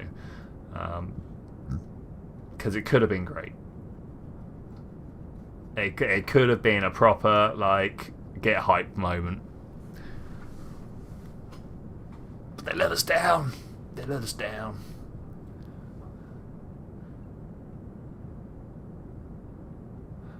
Yeah, they said they've played it in the office, but we also know they were telling porcupines. And they literally had to, right, for some of the things that they've said, for the product that we got, like, there was no way there wasn't some marketing license taken, you know? Like, just... Hence why I'm like, okay, well, we'll see how it works. I have tried Juno, and I'm very tempted, maybe during my Christmas break, to do an automation-only career mode as a video series. Maybe we'll come together and record it on the stream. But I think that's something that I could really get my teeth into. I think, was it not last stream, but the two beforehand were both Juno streams. They were pretty good. Oh wait, no, it wasn't two. It was just one. I was gonna do a sandbox one as well, but we just ended up doing career mode, and then so someone was like, "Oh, you've not played Kerbal," and I was like, "You know, you're all right. People are here for Kerbal. They should play some Kerbal." And like, so my quick review of Juno is it's a great space sim. It really is amazing. It's got like a lot of add-ons for someone who wants to like seriously recreate a bunch of stuff, play a serious space campaign game. There's a lot going for it. Juno is great, but oh yeah, there was a bit of a technical issues at the beginning of the Juno stream, and I have no idea whether that was due to the game or not. It was all just a bit weird. But Juno is missing the charm of the Kerbals, right? There is, it's a very dry game, which great, yeah. And as space sims go, I would possibly even say it's better than Kerbal, right? Like, but this does a lot down here, like, and I can't even quantify it myself all that much, right? I don't know why this makes this a better game. Couldn't tell you. But it's great. I wish. Yeah, Juno needs its own little goofy mascot. I think that's something it needs. But I also don't think that is the branding they're going for, which again, totally fine. Deep down, you're extremely sadistic and you enjoy the peril you put your sentient creatures in. Yeah, maybe. Yeah. I can't disagree with that. I cannot disagree with that. I would like to say it's more like for this. I really should get a webcam sorted as well. For the same reason why streamers who have their face down. Where would I go? Like here? Would I be the fourth member of the group? Maybe over here, maybe underneath the thing. But then when I open the alarm, oh no, the alarm clock's over here. There are times when it opens up over here, I'm sure. Oh, we should watch the map, right? We've been coming into to a hyperbolic. Ooh, I forgot that you got so many good asteroids out this way. And we captured. Okay. So what we actually need to do is set this as a target.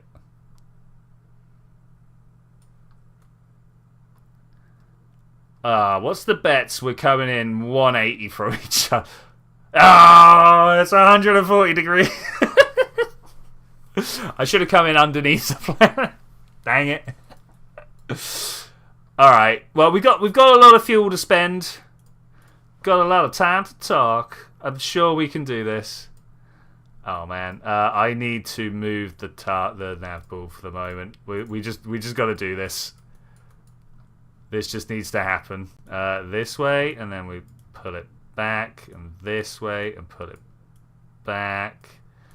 At some point, we're gonna have there we go, a change of controls. That's okay. I've done this enough times now to know that no longer do these circles and triangles mean what they thought they meant. It's almost like we've hit a gimbaling system. Okay, that's fine.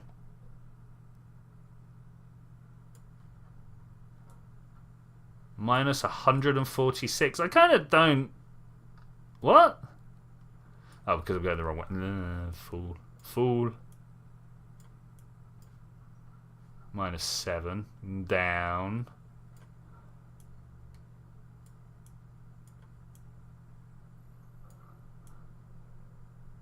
Somewhere like this. Oh, we've even got... Yeah, okay. That is the move I want to make. That is the move.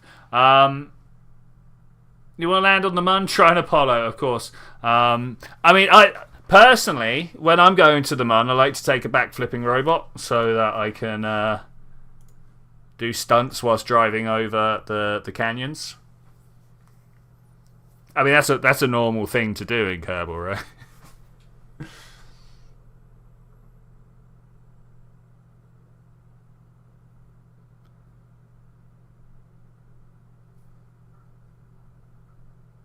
I need to reset my camera. Aim reset. Thank you very much.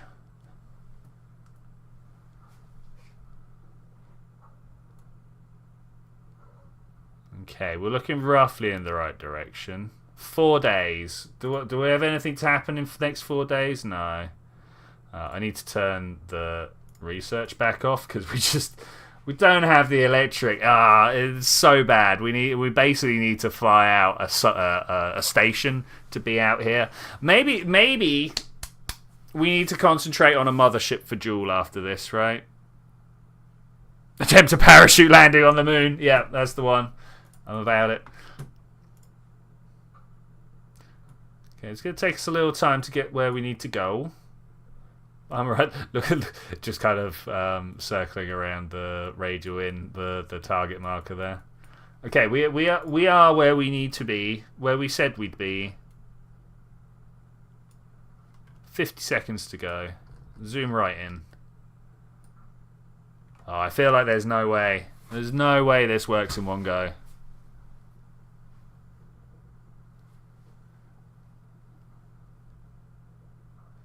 Let's go a little bit faster, a little bit closer. Let's get this done. 10, 9, 8, 7, 6. Oh, going. Oh, I forgot to make the outer system probe. That's something we need to do. I will put a note down for that at some point.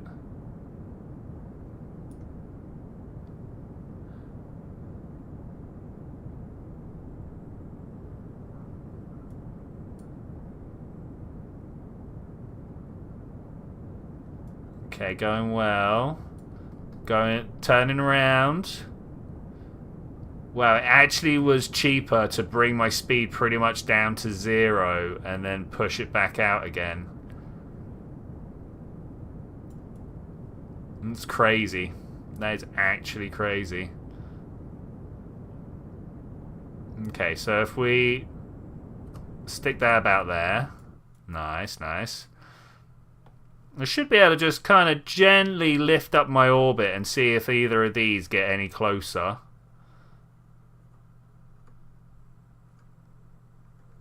Oh, looks like it won't. Okay, I'll just make do here. Which way am I even like going? Not that one. I need to focus Dres. Wait, I've done this before. I know we focus on the planet. We click this side this time. This side this time. Add the maneuver.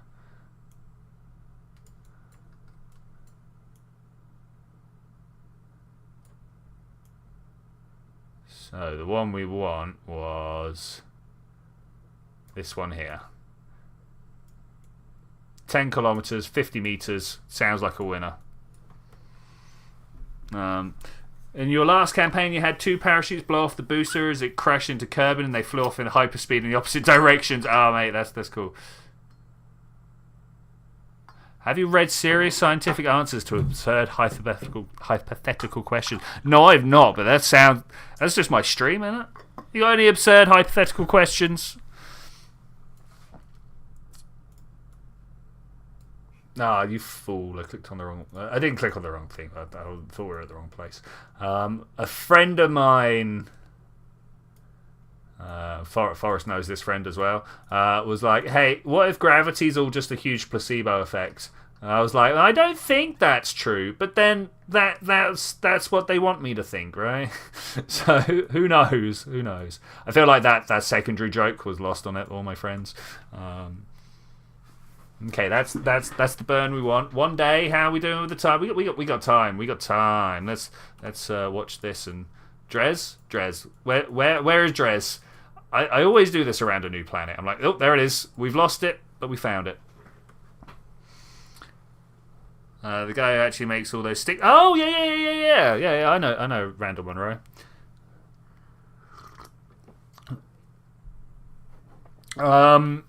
XKCD also did a really good. They did the Thing Explainer. It's something I've been put onto from my Science Comm course, actually. So one of the things I was challenged to do for this magazine article that I've read was try and keep the to simple English, like the 1,000 most used words in the English language, right? Which obviously I couldn't do entirely. Like meta materials is not part of standard English. But like all my explanations and stuff like that were supposed to be as simple as possible. And as inspiration, they were like, go and check out his book. Because he explained a whole bunch of stuff, including like your phone and things like that, with the 1,000 most common words in the English language. Which it is difficult. You use the word stuff a lot, right?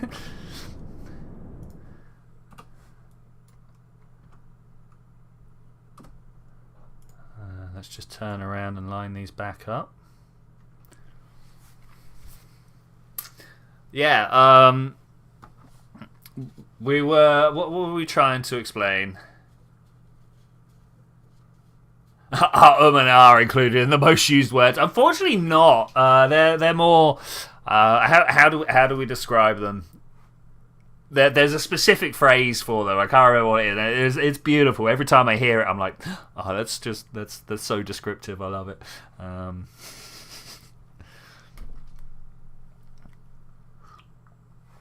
Yeah, I can't remember what it is. Something markers. Alright, let's bring this down to close to 0. 5 kilometers, 4, 3, 2, 1.5. I'll take the 1.5. I'm now going to switch to target mode. We're going to go retrograde. I'm going to try to figure out which way my craft is even traveling. That way round. Okay, we'll come around to here then. Still somehow managing to keep a connection going. That's kind of crazy. So we've got the comms. We just do not have the power. I've got the power, or rather, I don't. I'm now terrified of this book, Humble Pie. By Matt Parker, one of my personal heroes. In camera. I feel like where is all the mass distributed in this craft? I feel like this up here should be heavier than it actually is. Also, what is that like? This what is going on here? Oh, that's horrible. That is horrible. There's my target. Dres be rolling. I need to figure out where we are relative to each other and how long it's going to take. We're like 10 minutes away, so let's warp to like 6 minutes into the missed that. Warp to a few minutes into. Whoa! What happened? I'm gonna just stop. I'm just gonna stop. We're gonna bring ourselves into close alignment. For some reason, it decided to warp past. That's all right though. We're gonna bring ourselves into stop.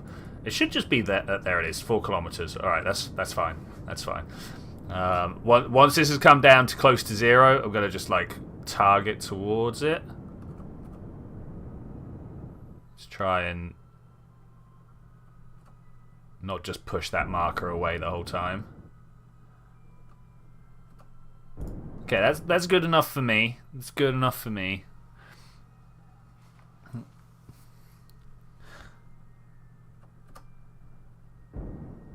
Did Matt also do things to see and do in the 4th dimension?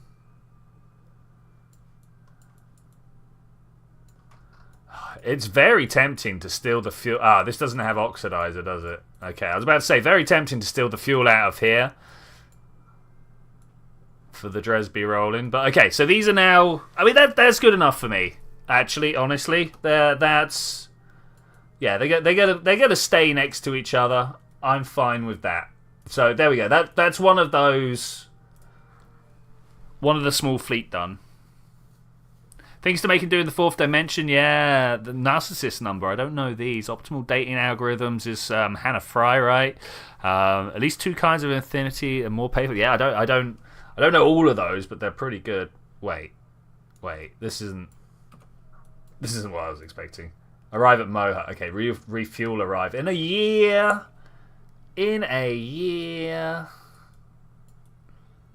I suppose that's fine. We might even finish the Moho mission in that time.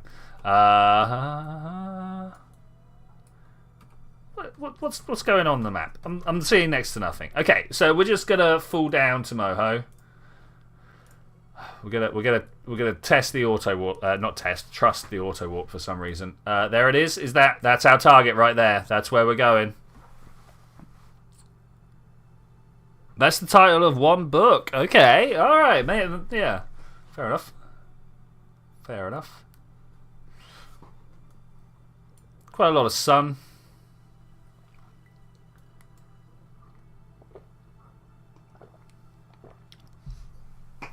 I wonder if there's a nice, simple mathematical formula for figuring out how far away you can use your solar panels. I feel like my keyboard just died. Why did my keyboard just die? No, alright, I'm good. Wiggle the wire.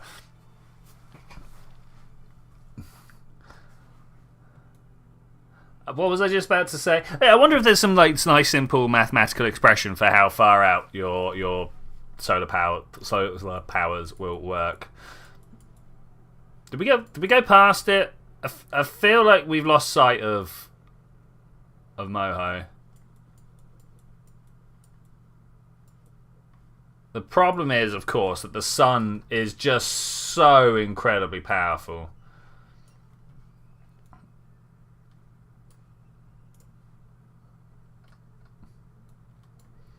Oh, it's away from us. Okay. Over that way? Oh, there it is. Moho. Planet of Lost Dreams.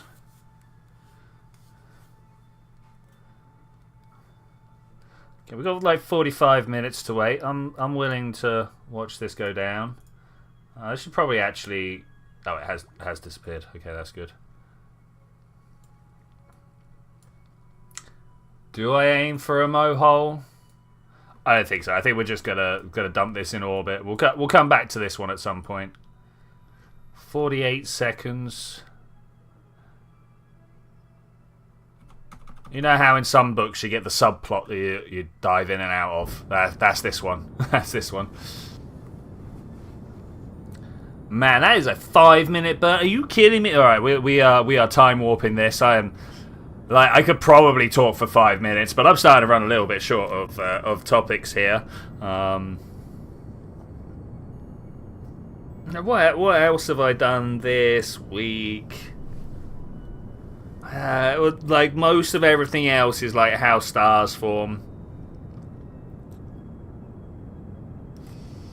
Different mathematical models for how stars form. There's this thing called the Jeans mass, which is like, hey, like particles that are running around have got like a certain kinetic energy, and then also the gravity is pulling down, and if the gravity is stronger than the kinetic energy, then it will collapse down, right? Because there's not enough push going out. Yeah, good. It's just as well we're not on nukes and I mean, we are on 303s at 909s, so they are still pretty sluggish engines.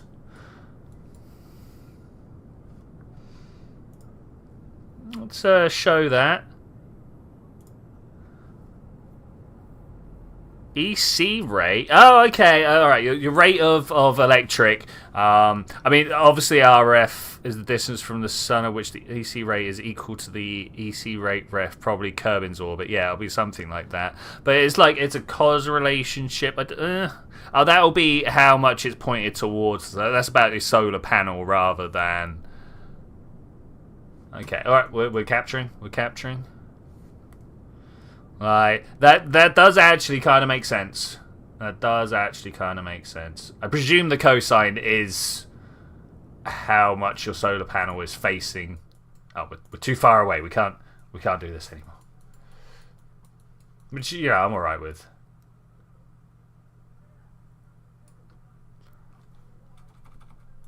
Oh, did we just land?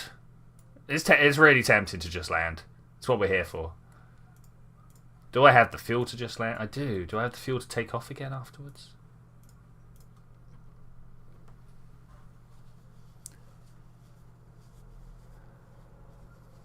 The solar plane, normal vector, and the sun vector. Yeah. So like the normal vector. let's take this one here for example. Aim camera. So the normal vector points straight out from the middle of the surface. It's going out that way, like pointing directly that way.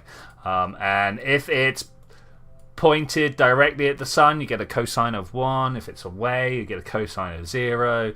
And that's like the scaling factor. You get used to spotting cosines when you're doing a lot of physics. Sine if you want it to be 0 when you leave. I guess we're just gonna go warp. Let's do it. I really hope this is enough comms, because we're gonna end up lagging behind quite a bit.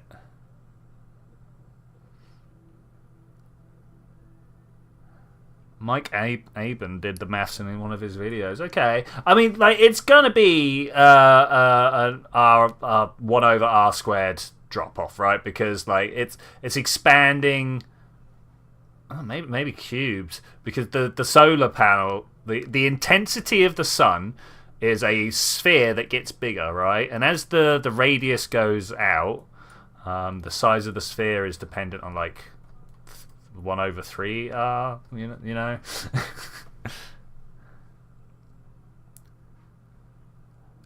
You sent a picture in Discord.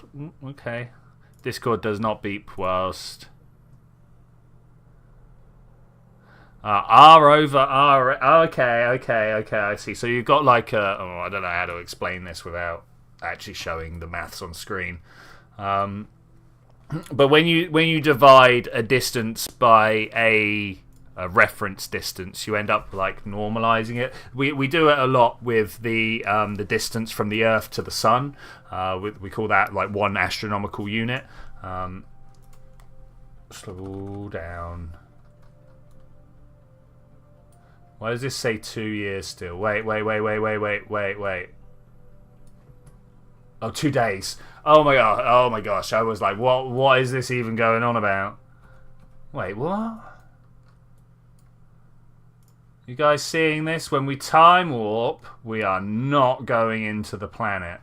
But then when we stop, it's suddenly there again. That is some floating point shenanigans. So obviously, computers talk in binary. We talk in base 10. The conversion system from one to the other. Like, think about what a third looks like in binary, right? That's a nightmare.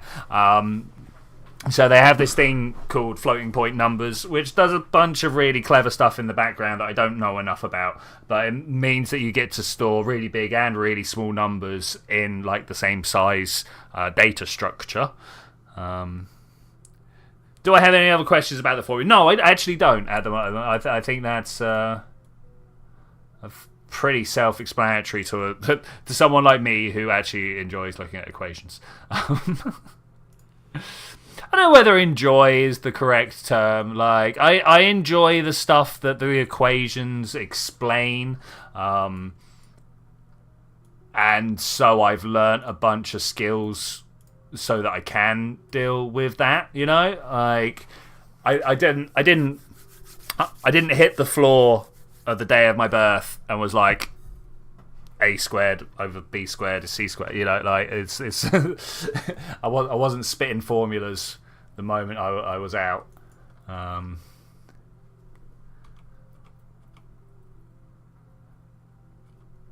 honestly, I think I'd like to do more simulation work.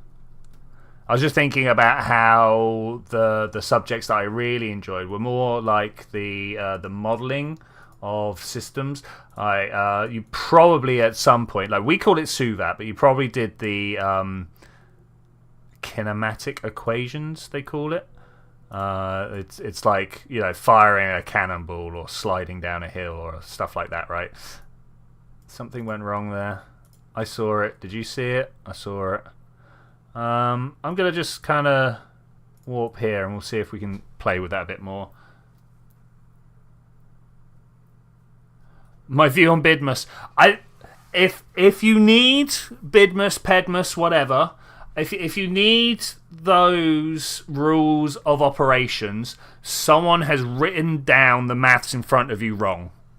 That's my actual opinion, because they always show you these ridiculous questions where it's like 4 over x squared, and they purposefully make it ambiguous, right? The way where it could be 2 or 3 different answers, right? That's someone not doing good maths. That's someone doing bad maths, right? Because they knew that it would be. Or even if you don't know, it's going to be tricky to figure out one from the other. Like, the whole idea of maths is that you are being rigorous.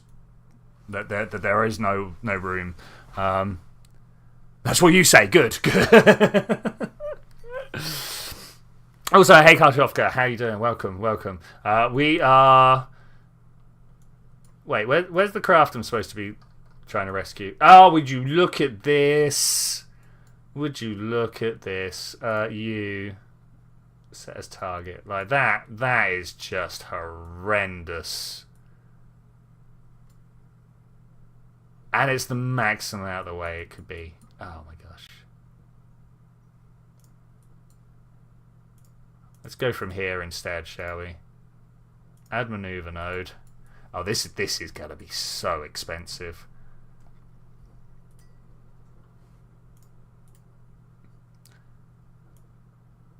I want to pull this in first.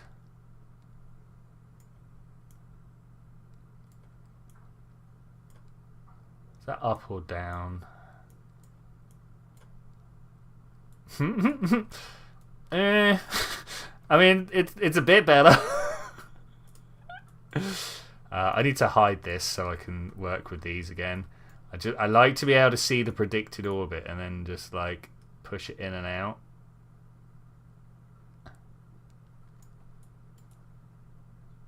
Oh, it's bad. It's pretty bad.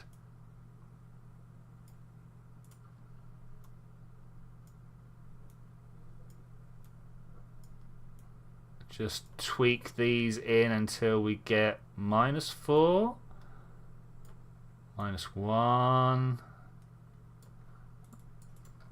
That's pretty good. I'll take that one. That's what we want. That's what we want. People are talking. You have a question. Let me help. Wait, I want to clip this bit and play a few math shit. Okay, cool. I have a question. What's the downside of letting a conscious AI have access to the internet? It all depends on the AI, honestly. May I suggest matching planes with the target while getting captured? It'll be cheaper than doing it from low orbit. That's exactly what I did, Karchofka. We are on the same wavelength. I am all about it. Great. I was surprised it's been going on since the 17th century. They did teach me. They taught me pedmas, which was parentheses, blah blah blah, rather than brackets, right? Because we're just fancy like that. I feel like there's a better way of doing it, but no, I'm just gonna do it. I was gonna start playing around, so this was actually my periapsis hit, my apoapsis hit. But actually, you know what? I'm just taking this as it is. The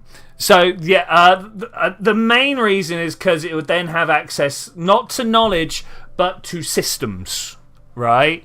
Because the only thing we're worried about with AI is misalignment, right? Is that it wants something that it thinks we want but really don't, And the more capability it has, the more chance there is for it to go horribly, horribly, horribly wrong.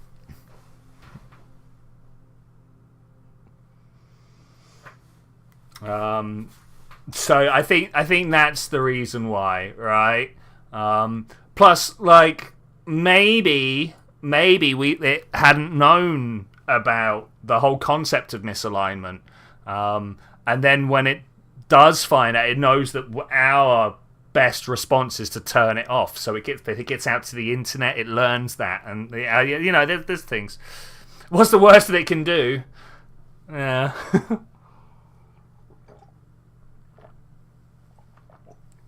I don't know.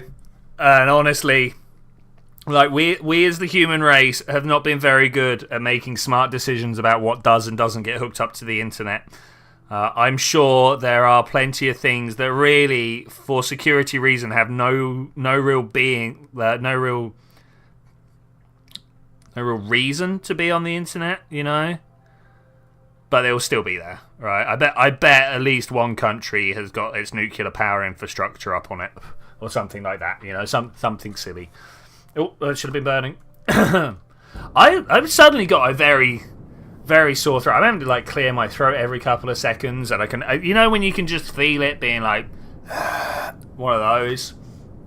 It's suddenly doing that. I don't know why. Alright, we got 21 seconds until it reckons I should be burning. Well, I'm burning now, so that's pretty good. Watching this fuel level, 22, 21. Okay, that's pretty good. This, of course, filtering down from these outside tanks into this side tank and then into the middle tank. So we drop them in order, so it saves us a whole bunch of weight. Yeah, but any massively means it will destroy its own infrastructure, and it wouldn't do that. We don't know what it would and wouldn't do. That's the problem. We literally have no idea.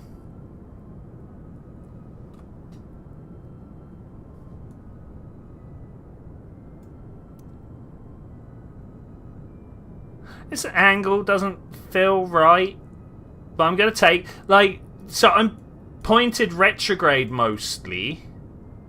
But I want to end up turning sideways. I've got a feeling it's going to be another one of those situations where I keep looking at the movement marker, and it will slow me down and change some stuff. You know, a whole bunch of stuff will change, and eventually it will just start flying in the right direction. That's what I'm hoping for. That's what I'm hoping for. Is this marker this fuel level? Do you reckon that's that? It might be. It might be. You don't have to tell you about the Kuroki throat. You've gone for an MRI at the weekend. Oh, a noisy thing. Yeah, sure. Like the MRIs are really interesting pieces of kit. I know a few physics med students, so they're the guys making the X-rays and the MRI machines and stuff like that. You know, like they don't want to deal with patients, but they do want to save people.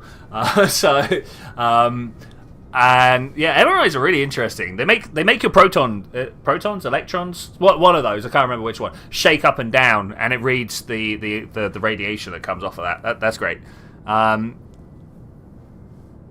Hey, you know what? How do ion thrusters work? Oh yeah, that's easy, mate. That's easy. So they take the gas, which is xenon most times because it's nice and heavy, but you can use almost any anything heavy, right? And they take the electrons off the outside. There's something you can do. You generally just warm it up. But they take the electrons so that you end up with something that's like not neutral anymore. You either add electrons or take electrons away, so you end up with a positive or negative charge. You then use that charge and an electric field to speed the gas up as fast as possible, and it's just like a rocket at that point. You throw the fast stuff out the back. There is a whole neutralizing step. It fires electrons at the exhaust gas so that there isn't a repulsion to come back. Electrically stimulating the xenons, get enough oomph. Yeah, that's it pretty much. Alright, Zed, it's good to see you, man. Always good to sit and chat, buddy. Always good. I should also think about stopping at some point. I want to get captured. I think it's been a mission that we've been building for some time. I can't believe how extreme this one is. This particular maneuver is. And we'll set up for a good rendezvous and dock. I'm gonna speed up this maneuver. Actually, we could do it double fast. The nuclear engines. My friends, the nuclear engines. Let's go even faster than that. It's a 10-minute burn, so I'm gonna try and push it. I'm gonna try and push it.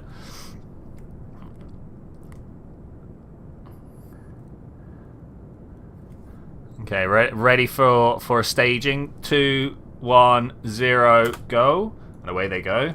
I really need to go through and just delete a bunch of space junk at some point. I think that would be advantageous to my game stability. Okay, so that should just be this next stage, right? Yeah, that's fine. That's fine.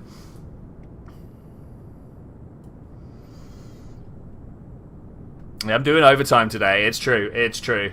I mean, to be fair, I did start a few minutes late. I looked up and went, "Oh, I should get going. It's probably 5:02," and it was 5 past. I was like, "Oh no!"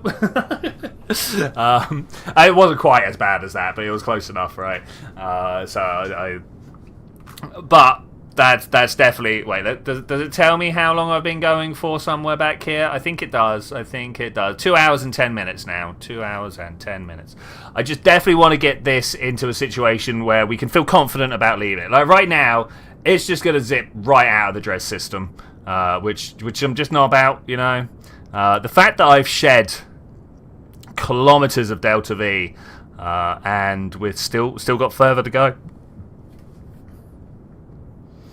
I wasn't expecting it to be quite so extreme. I was expecting a slightly better one. Am I busy after trip? Yeah, I most definitely will be. I got some quantum videos to catch up with. Yeah, unfortunately, my life is very, very busy. Trying to keep a full-time university course going and my channel going and keep my relationship going. It's a lot going on.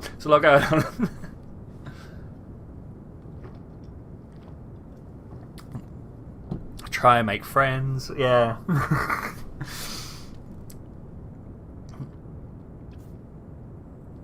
Okay, we've got 600 meters left to burn off of this. It's actually taking a little bit longer than expected.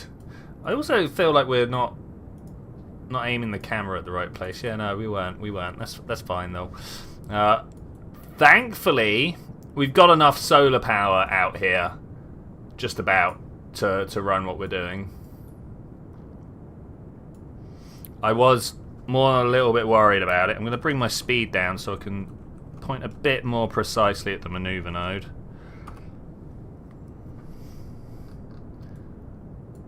Must be ready to drop these tanks. Yeah, look, so the white line does indeed speak the truth.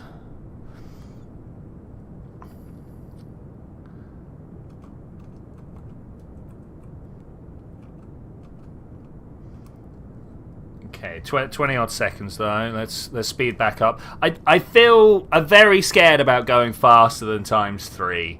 I feel I've called ×4 Kraken's Realm many times in the past because that whenever I've encountered any problems with the physics engine, it's because we've been going at ×4 the speed. Look at the distance between the two tank drops, and they're just going to keep going now. Oh look, it's starting to turn. We're finally at the point where we can actually like affect the movement of the craft. Come down to ×2. Yeah, we're going to slow all the way down and then open back up again, aren't we? Almost definitely. 40 meters to go. I just want the ascending and descending node to look like semi-okay. 1 meter to go. That's good, right? 0.6. I mean, I'll take a 0.6. You can't do too much better than that.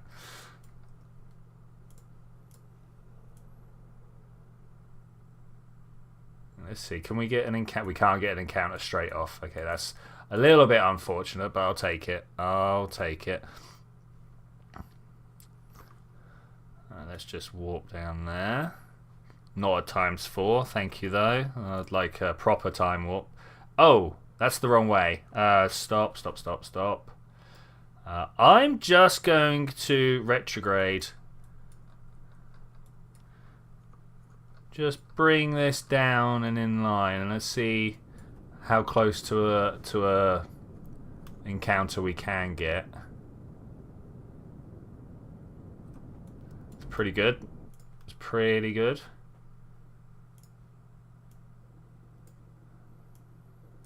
No, I didn't want to move that.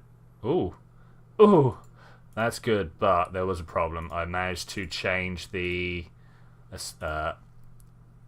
normal vector.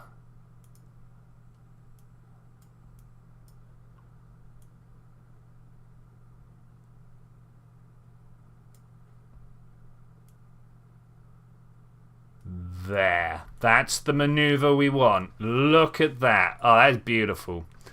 That is beautiful. A maneuver we can all be proud of. Okay, here we come. Whoop. Alright, nice. Rather than looking directly retrograde, I want to look at the maneuver node.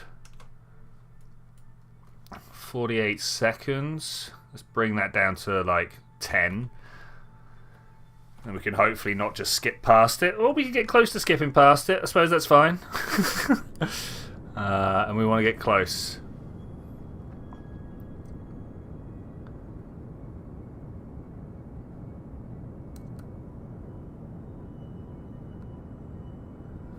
And I think with that, I am going to say thank you very much for joining me for this adventure, ladies and gentlemen. I will see you guys next time where we're going to take this rover... Well, we're going to dock these together, transfer some fuel across, and we're going to take this rover down to the surface of Dres, where hopefully we can get some decent science and... Oh, is that right? 28, 29. And explore the surface of this beautiful planet that doesn't exist. But I will see you then when we're going to do that. Oh, that is a 2 kilometer encounter. Bye!